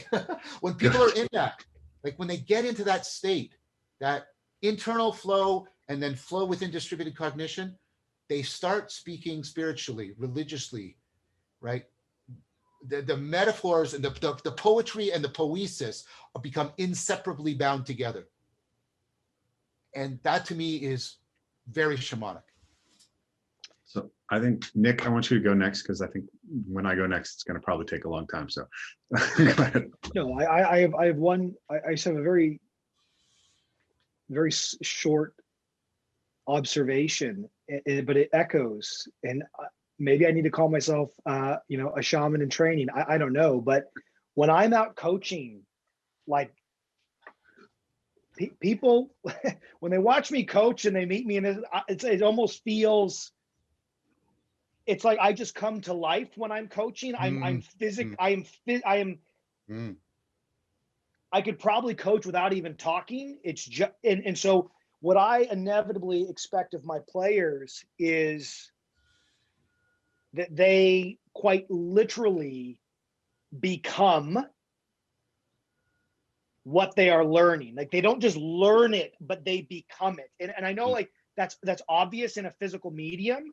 But Rafe, I think you'll reinforce, it's very difficult to see someone physically transform where they become this thing that started as words and thoughts, and they become it to such a level that they cannot rewind the tape. They can't go backward. They are fundamentally, holistically changed. And yes, just today, I had a training session. It was a global breakthrough training session where you saw the players that they had become something different, and that it was unavoidably available to them, that the person with the most, in our world, overthinking, even as best as he could try, could not screw up what he had now become. And it's this idea that the knowledge had finally become part, it was meaningful. They understood it in a literal way. And even at that point in the movement world, I'm okay if the propositional knowing dissolves, as long as they can enact it and they can be it and they can feel it. And it goes right back, and then I'll hand it over to you, Rafe, where someone says, I know what I want to say, but I can't put it into words. That for me it's in my body. I have a level, it happens to me all the time. Even in these conversations, it's happened to me today, right now, where I can feel something far more articulate and nuance than I have words for. And what I love about this is we're showing this verticality, these layers coming together, and it's resonating heavily with me because I try to convey that to the people I work with. This is not flippant words. These words are an access to a deeper understanding and expression of yourself, literally. So the first thing I want to address is, what is the point of the coach, right, in the long term, right? And then I want to get into the shamanism, but like clearly, Nick, your curiosity is far beyond, can I take a 10th off of somebody's 20 time, right? Mhm. And for myself, I'm very interested in the performance layer, but ultimately I recognize the performance layer serves the human layer, right? That ultimately we're in the job of helping produce better human beings, right? Human beings who are more capable, more adaptable, and hopefully more oriented towards something that's positive and good for them, right? And so ultimately, these projects and your project, John, I think are completely aligned, right? It's about recovering meaning, right? And the reason that I think this is so interesting is because at the layer, the problem I see is that I talk about this within martial arts, right? There's the Do martial arts and the Jitsu martial arts. A Do martial art is a martial art that's oriented towards the way in which you change, right? And a Jitsu is a set of techniques. Mhm. Do is Tao. Jitsu is technique. That's what that means, right? But there's this problem that has happened, which is that the Do martial arts have tended to become disconnected from reality and to become home to lots of bullshit claims. Yeah. So the Jitsu martial arts much more frequently contain the ingredients of real transformation because they're essentially like grounded in scientific epistemology, right? You actually know if you're getting better. Yeah. But then they don't generalize as much, right? And so we need to find this balance between the Jitsu and the Do. Right? That's how I see the role of a performance. And if we look at the history of sport, why was rugby invented, right? Well, rugby was part of the educational package of schools, right? The Battle of Waterloo was won upon the playing fields of Eton. The purpose of rugby was not to perform better at rugby. The purpose of rugby was to produce young men capable of sustaining the British Empire. Right now, we don't necessarily want to have the same imperial or nationalistic purposes now, but we do want to understand that these are ultimately tools for self-cultivation. That's where I'm coming from. So that's just what I wanted to say about that. But to go back to shamanism, I remember when I first encountered Awakening from the Meaning Crisis, you make a very, very bold claim, and it was one I still am a little bit hesitant about, right? Okay. The 60,000 years ago, there's an expansion in human behavior, right? The symbolic explodes, and we see this massive increase in technological competency really quickly, right? Yep. And you attribute this to shamanism, which is a reasonable supposition, but it's a bit of a just so story potentially, because we can't really extract that from the archaeological record. And as someone who has an anthropological and archaeological background, I'm always concerned about that.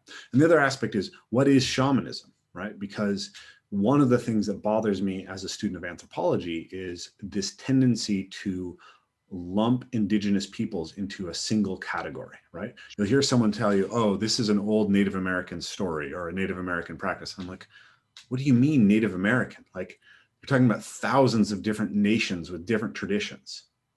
And so I'm always curious how much we can generalize this idea of what a shamanic practice is. Like, I mean, shaman it's a Siberian word, right? It comes from I'm not sure which Siberian tribe, but there's a specific Siberian tribe that it comes from.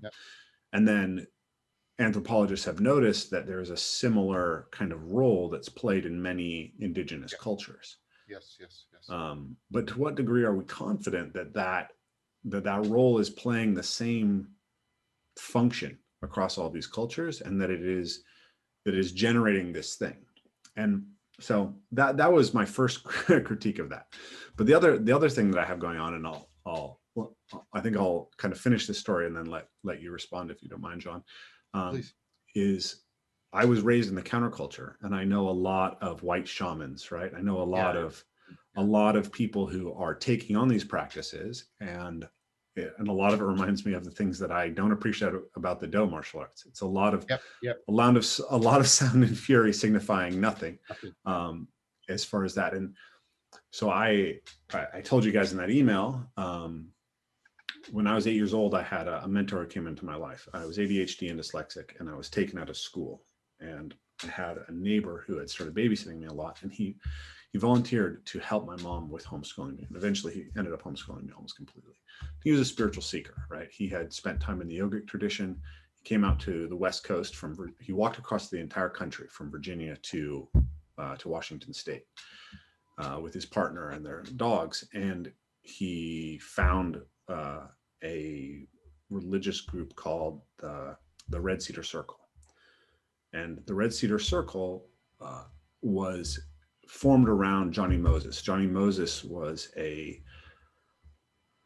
someone who'd been trained, I believe he's a Tulalip Indian. He'd been trained in the memorizing tradition of that people as a child, but then he'd been taken away to boarding school and, you know, gone through all the terror of being culturally colonized, basically, right? But he tried to teach these traditions, and he offered this to everybody, right? We're gonna offer the Sasiwis religion to anyone who wants to come. And lots of white people came, and they started playing out these shamanic rituals. So we would all get together. When I was 12 years old, I had a potlatch, right? I got a bunch of stuff and gave it away. This is my only experience of organized religion. I think both of you guys have evangelical Christian backgrounds, right? So I had a very different background. And, you know, I guess you both started to doubt your evangelical Christianity in your teens, right? Okay, so same for me, right? So I was embedded in this, 9, 10 years old. I'm beating my drum and I'm painting my face and I'm have my red handkerchief. And, you know, I was bathing in the cold water in the winter and going to these ceremonies, and all these ceremonies, you know, the dancers, you know, basically people danced with their spirit animals. They had a spirit animal, you know, that was the kind of the priestly caste, were people who had spirit animals, and then they would dance. And Johnny Moses would tell stories, and there were songs and stuff, and we'd have feasts, right? And there was all this talk about, you know, this person did something wrong and it made the spirit's animal mad, and that's why all this bad stuff is happening. And, you know, this person's sending bad energy and black magic. And at a certain point, I just had the sense that, like, you can send all the black magic you want at me, it won't have a damn impact, right? Like, if I don't believe it, there's nothing there. And so I had this real sense of an emptiness to it, right? And so when I was listening to you guys talk about shamanism in the last conversation you had, I had this realization that perhaps part of what shamanism does, John, is you propose it. Oh, my video just died. Sorry. It increases that ability to have mind sight into another mind, right? And specifically, people are looking, you know, it was adaptive for hunter-forager populations because it allowed them to have mind sight into the minds of the animals that they hunted, right? Exactly. And I realized that all these people who are playing out the rituals weren't hunting. Yeah, exactly. And weren't gathering, and were completely divorced from the ecology in which those rituals had function and meaning. So that was quite a lot, but if I could summarize it really quickly here, I would like to ground the claim of what shamanism is exactly and how universal it is a little bit more tightly, because I have a certain hesitation there. But then beyond that, if the claim is, and I do think there's insight here, that there's something that we need to recover from that.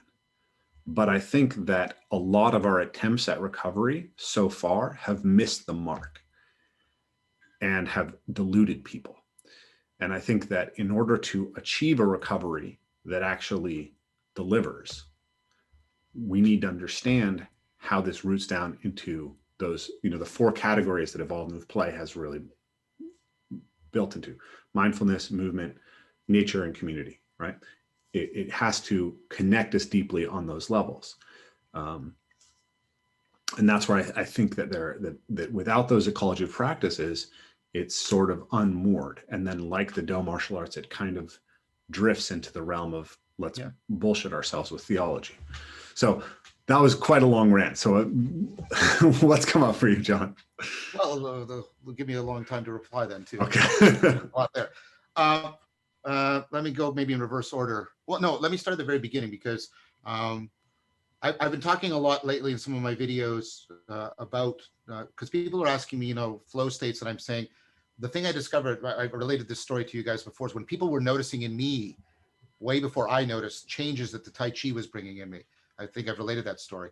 And I've talked more and more about, make sure you're learning to flow in situations that generalize, and in two ways. I talk about permeating your life and percolating through the psyche. And we've been talking about both of those. Find the kinds of flow that permeates your life, the skills permeate your life, and it percolates through the psyche. And so one of the things that I think is missing, like you said, in the split between Do and Jiu-Jitsu is both of those, right? I think the Do emphasizes too much the permeation, but it doesn't really do it because it doesn't do the percolation and vice versa. So I think it's very important to, when we're talking about all of these things, we keep that issue about transfer appropriate processing first and foremost, right?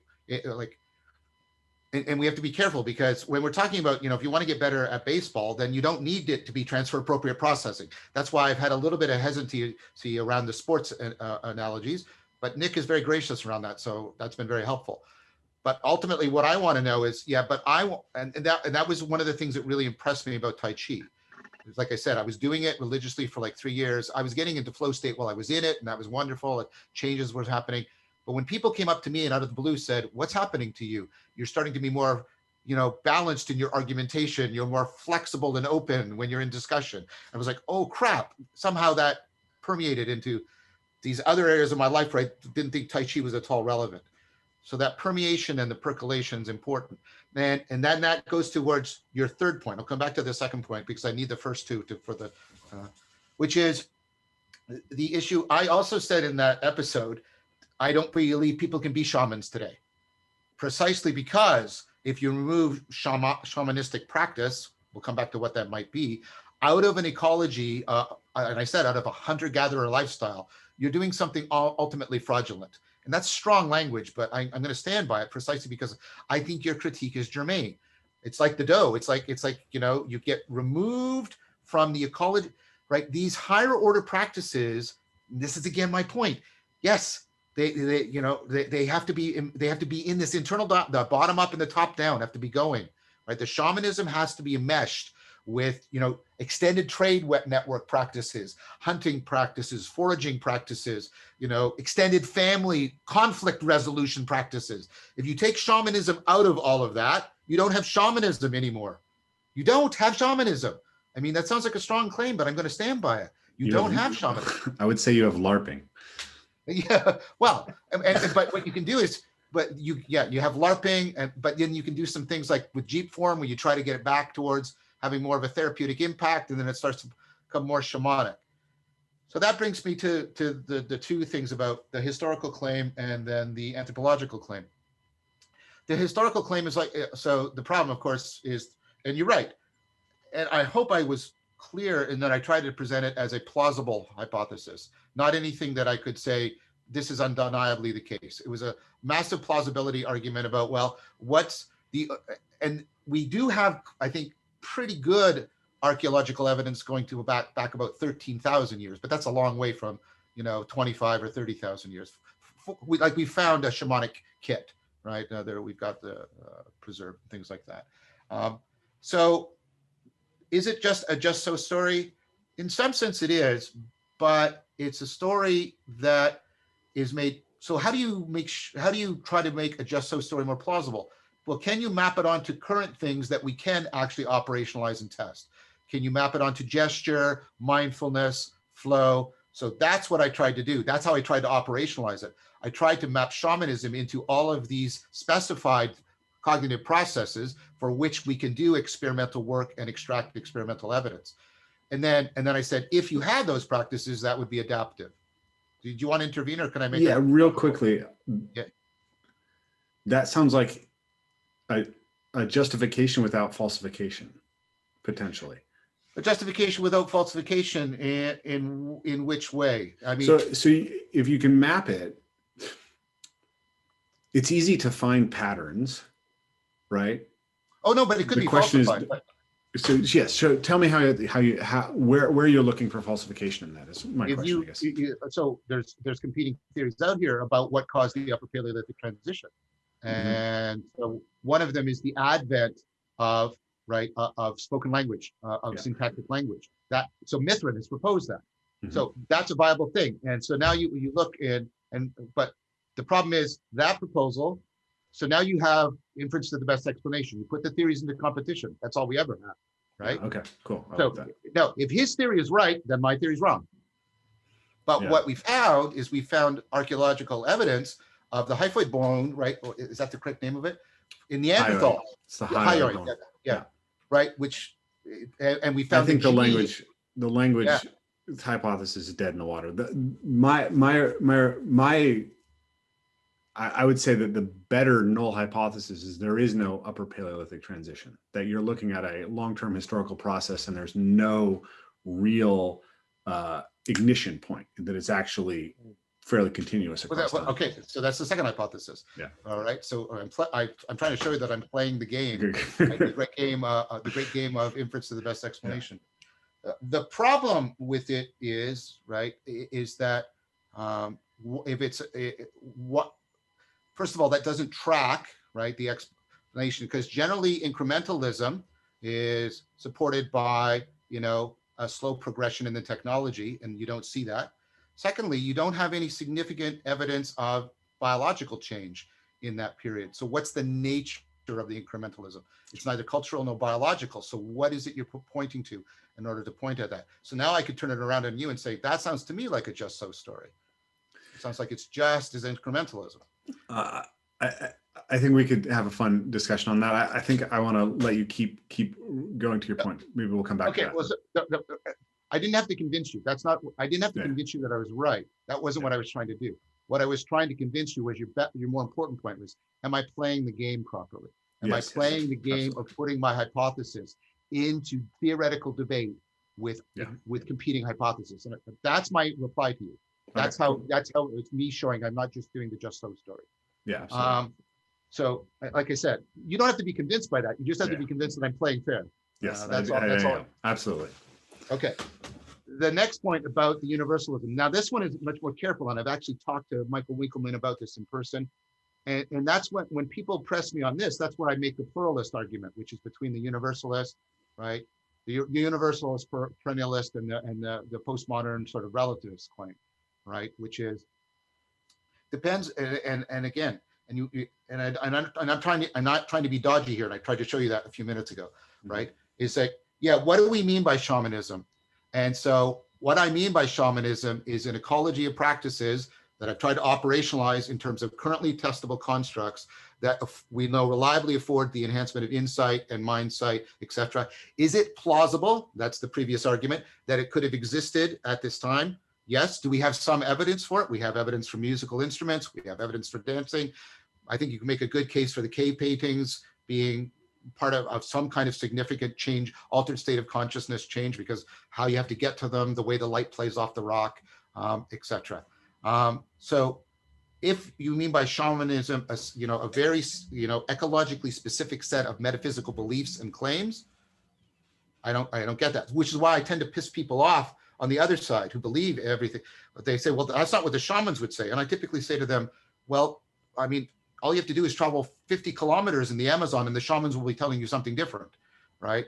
So I don't believe that either. This is what I meant earlier, Rafe, when I say that I'm a non-literalist, right? I'm neither, it's all symbolic or universal. No, it's specifically somehow propositionally true. And I would put it to you that what we've been talking about here is not ultimately analogy. Wait a sec, Nick. What I mean is typically analogy, this is fair to me, analogy is characterized as figurative language. And we've not been talking about that. We've not been talking about the imaginary. We've been talking about the imaginal.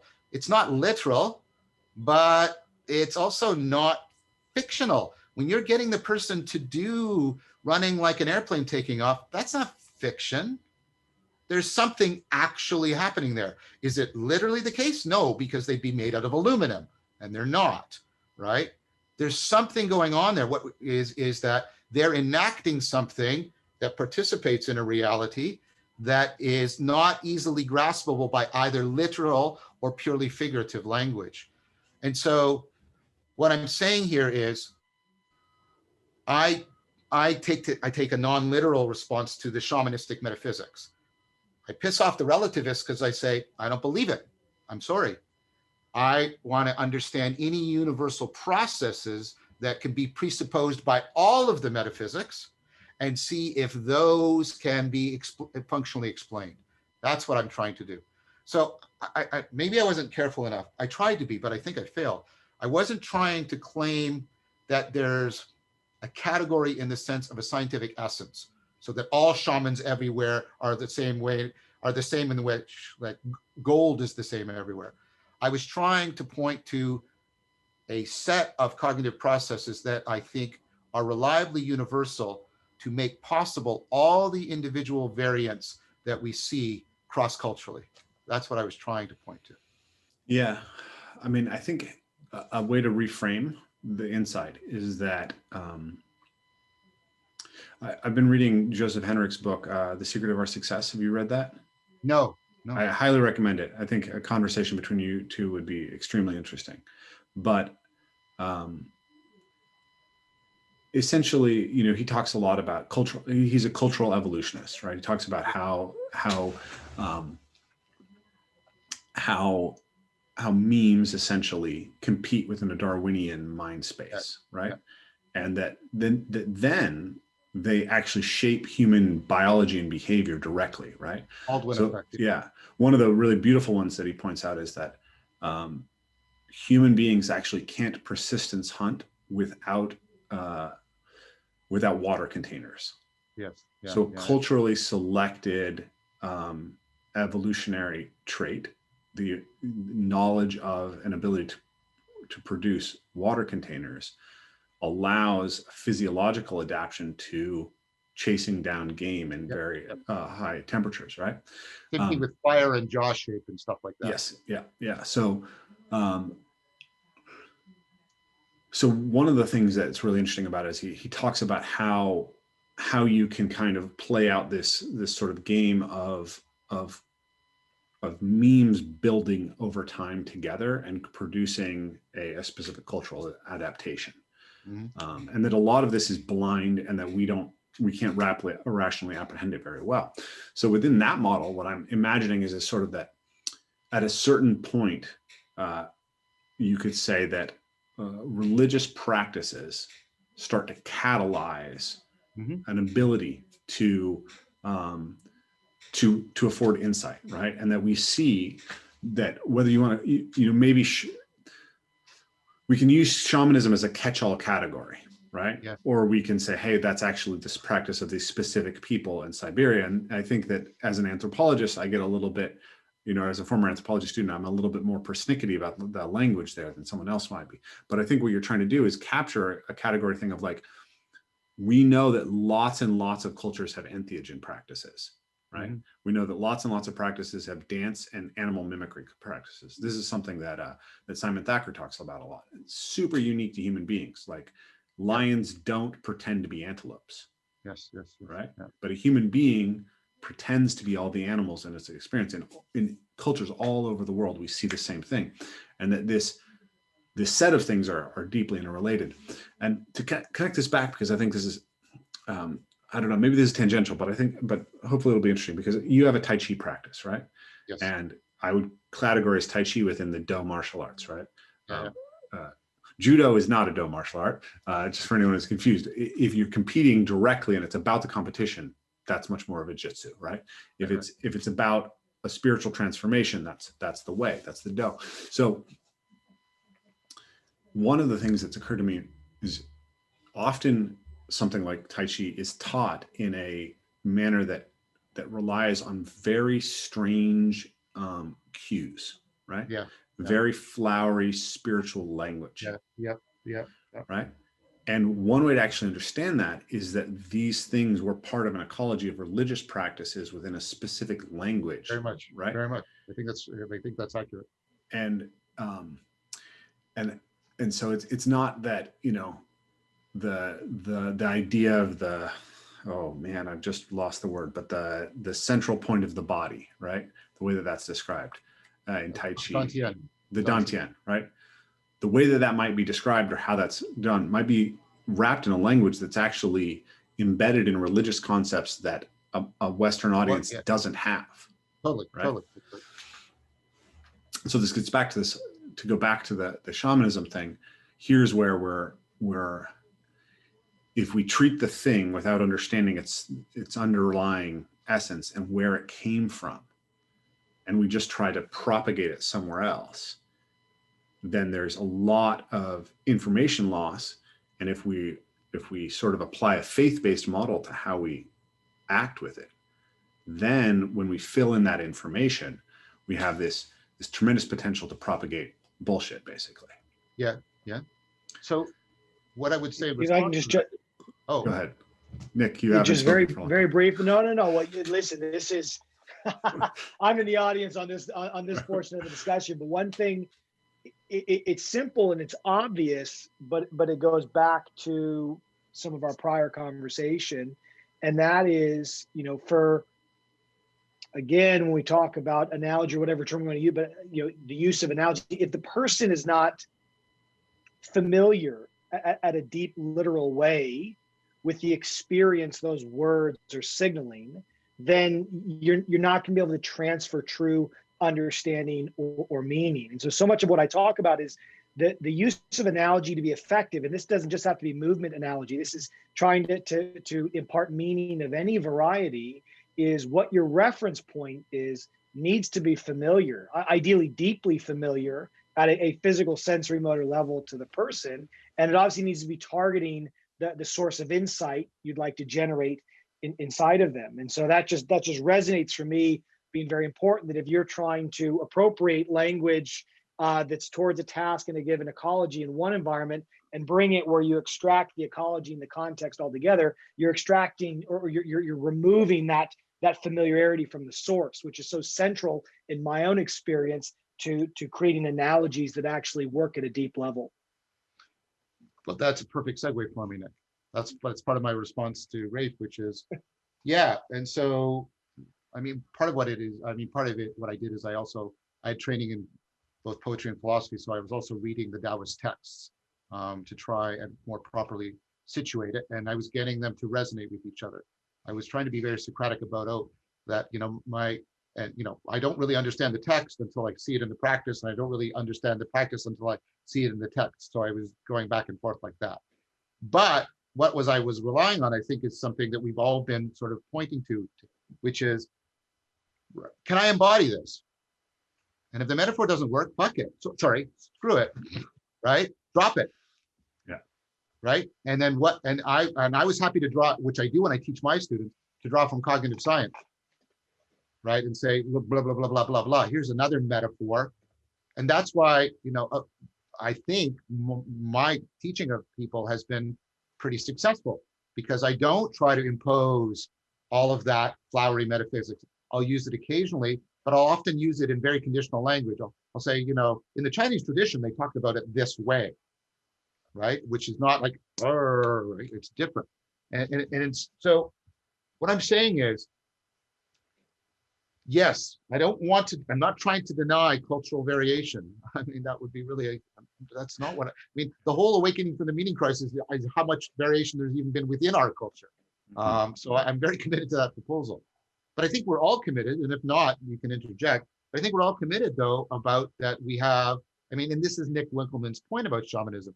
Ultimately, we have the same bodies with the same evolutionary history, which dwarfs whatever period we've had, you know, as an existing culture. The oldest existing culture we have probably goes back to the Upper Paleolithic transition, the indigenous culture in Australia. That's about as far back as we can go.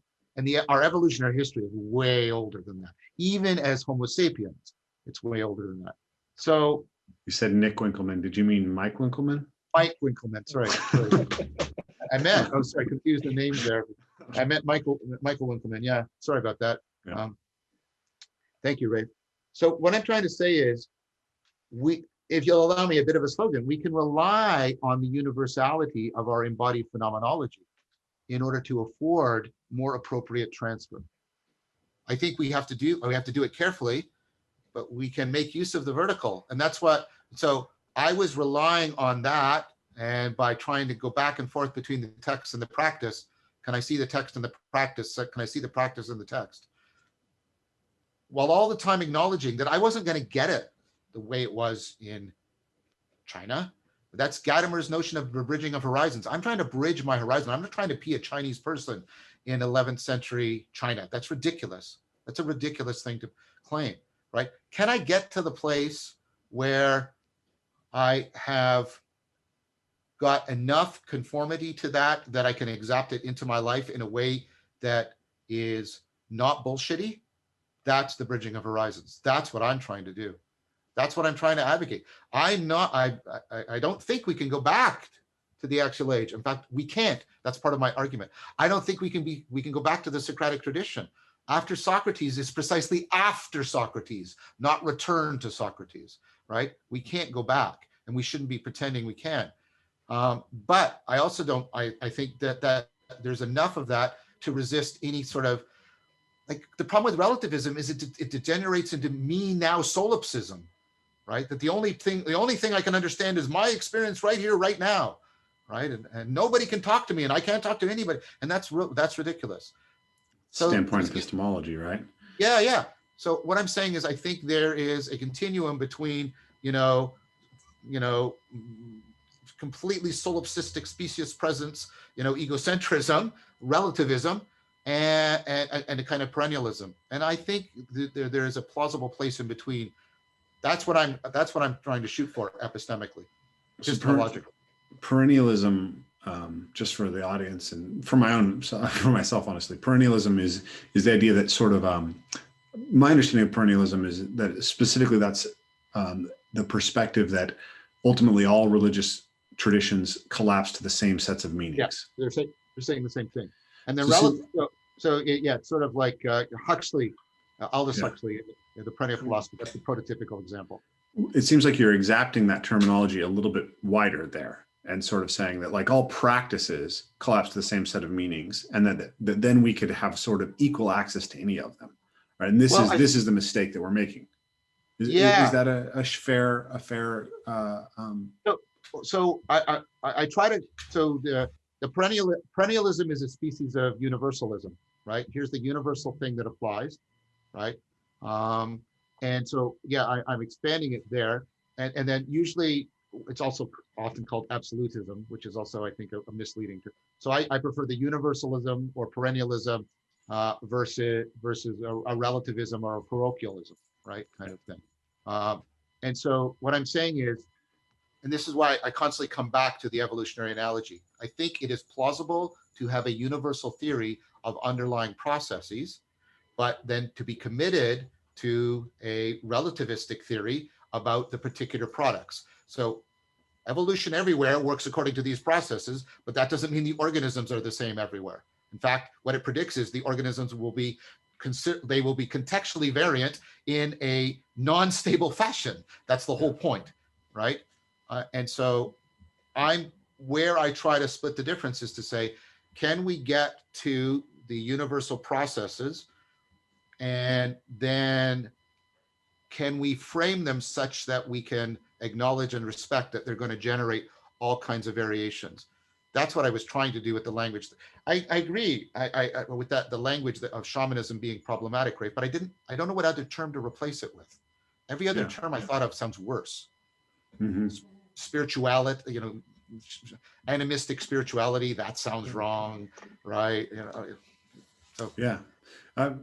I think that I don't necessarily think it needs to be replaced. I think that just that really being very clear on the definition of shamanism that you're using, right? How it balances between these perspectives.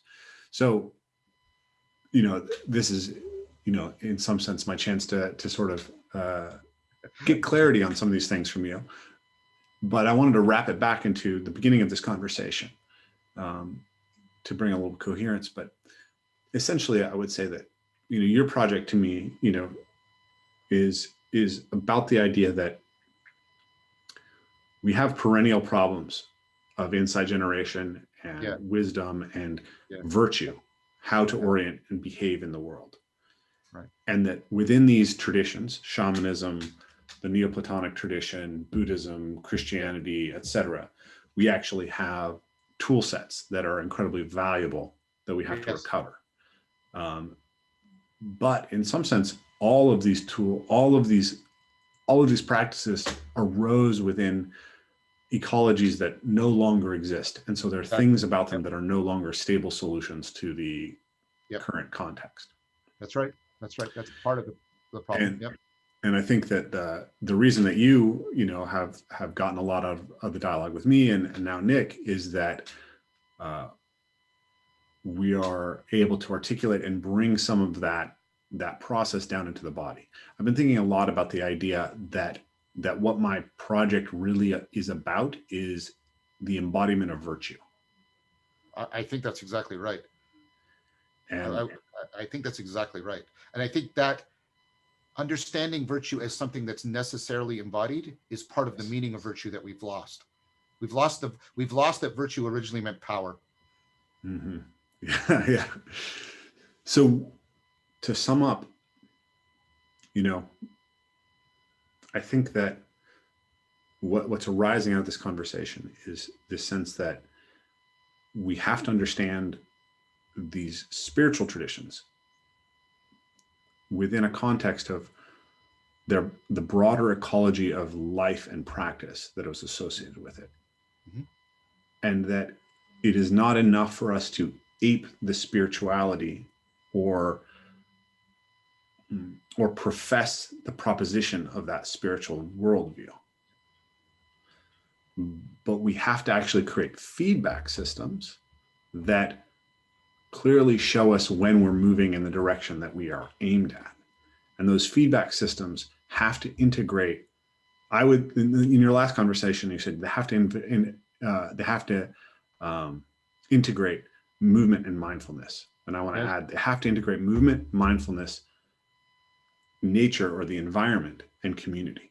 That if we do these things in isolation, simply thinking, okay, it's me, my body, and my mind, that will not take us to the virtue that we're seeking. That the virtue that we're seeking has to situate us in relationship to our world and has to situate us in relationship to community. I agree. And I mean, not to take anything away from you, but I've been trying to get those other dimensions into the conversation. That's the whole, that's the whole dialectic into dialogos. And how do we get distributed cognition? That's the community. And how do we catch virtue from each other? And then situating it with respect to nature and the ecology. That's why I'm talking to you guys. I'm also talking to you guys because I like what you said. I don't want to ape the past. I want to exact it into the present. And that's a very different process. And that's why trying to take the best from the past and allow it to reformulate to get the best from what's emerging right here and now to address the perennial problems. That's my project. And sometimes people will say, well, you're ultimately not a Neoplatonist. And I'll go, okay. Is it, I mean, I don't mean in a really facile sense, but is this ultimately working? Is this reformulation of it so that it can be applied in people's lives now and in communities now, in our situation now? Then that's for me the ultimate touchstone. If it doesn't ultimately lead to the individual and collective cultivation of wisdom, then I don't care. I ultimately don't care about it. Yeah, I think just a couple observations in what's been said. First, John, you said something really interesting earlier, and that is that your students or colleagues or those around you, after you had gotten into Tai Chi for an extended period of time, had felt, and whether or not the correlation is causation, who knows, Yeah. but felt that there was some proximity to your entrance into that physical form that had then expressed itself in your communication, propositional, so on and so forth form, cognitive form. And Rafe, then I see what you're doing, and we've talked about it extensively about bringing a physical practice into nature in a community form, bringing these other ingredients together. You know, in the past, our physicality in a nature and community was asked of us. It was demanded of us. We didn't choose to do that. We had to do that. Now we're in a position where we have choice. We have to consider it. Do I go to a gym? Do I do parkour? How will I regain my physicality? And I think the challenge in front of us is, to the degree that us engaging in a physical, nature-based community practice is critical for us to act out virtue with community members, to start to bring a modern ritualization of what typically is of religious practices into this non-religious religion. The challenge I see in front of us, and Rafe, I think it's the challenge you're addressing head on, and I think we're all part of that discussion, is how can people once again get called back to nature, get called back into community in a manner that doesn't feel disingenuous, that doesn't feel forced. Because if it feels forced, it's not sustainable. And that's the real challenge I think the world has in front of us, because we're spending more and more time in this non-physical medium. But we just spent, almost 2.5 hours talking about how this top-down physicality is so important for our knowledge acquisition and expression in this medium. But we're losing a huge ecology of engineering part of the solution for insight generation, which is my ability to feel what I'm inciting and then communicating back out to the world. There's no solutions in what I'm saying, but that's just tying some of the themes together as I listen to both of you. I thought that was beautiful, man. I thought that was really good. Yeah. All right. Recently, John was on Clubhouse on Rebel Wisdom, and they were talking about, like, is this a place for dialogos, or is this a place for, what is its function? And I think there was this proposal of, like, can we all go do a practice and then come and share a description, a place to dialogue about that practice? Yeah, I was using the courtyard metaphor. Yeah. And I think I haven't articulated it fully, but this is kind of the challenge that I want to propose to this broader community of people thinking about spirituality in this way, or meaning making, or sense making, is something really beautiful is being generated by this ability to have conversations like this on Zoom, right? It's a new technology. And we're adapting it, and we're finding its functions, but it has limitations. And I think we need to, I would invite people to think about, how do we start getting some of those other things to work in parallel along with it, right? Like, that's why I invited you, John, to come to Return to the Source, and that invitation is still open, and I'd love to see you guys there. And I don't want to turn this into too much of a infomercial here, but I really do think that we need events, and we need practices, and we need communities of practice that take us into all of these elements, right? Like, we have circling is wonderful, and these other things, but I think that I want to see a community that can have these conversations, and then also be able to ground them. Yeah, in I agree. Those shared experiences. Yeah. And I want to see, like, I have this sense that, if we could get together a group like this, and some of these other thinkers who are playing in this space, and we could roughhouse and do parkour and sauna and climb a waterfall, and then sit down and have a chat around the campfire, that what would be generated there would have a capacity for transformation that is untapped as of yet. I think you're right. So I think that's a good place for us to close the dialogue for today. Yeah, I got to get going. Yeah. Yeah, Yeah. this was incredible. Thank you guys for spending so much Fantastic. time. Thank you guys. Thank you so much. Yeah, Great thank talking you with both both. of you. Yeah. Very much. Very much. It's We should fun, yeah. let's do this again. Let's do Absolutely. this again. Yeah. We'll Yeah. be in touch. We'll be on Clubhouse on a week from today. So I'll see you Here we guys go. then. Yeah, It was a that's good great. That's warm-up. great. There we are. Good. Adios. Great. Okay. Thanks, guys. Take care, guys. Thanks for listening to the Evolve Move Play podcast.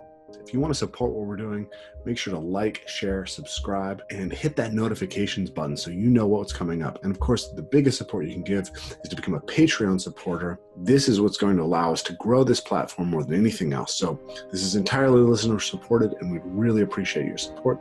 And we look forward to talking to you again soon.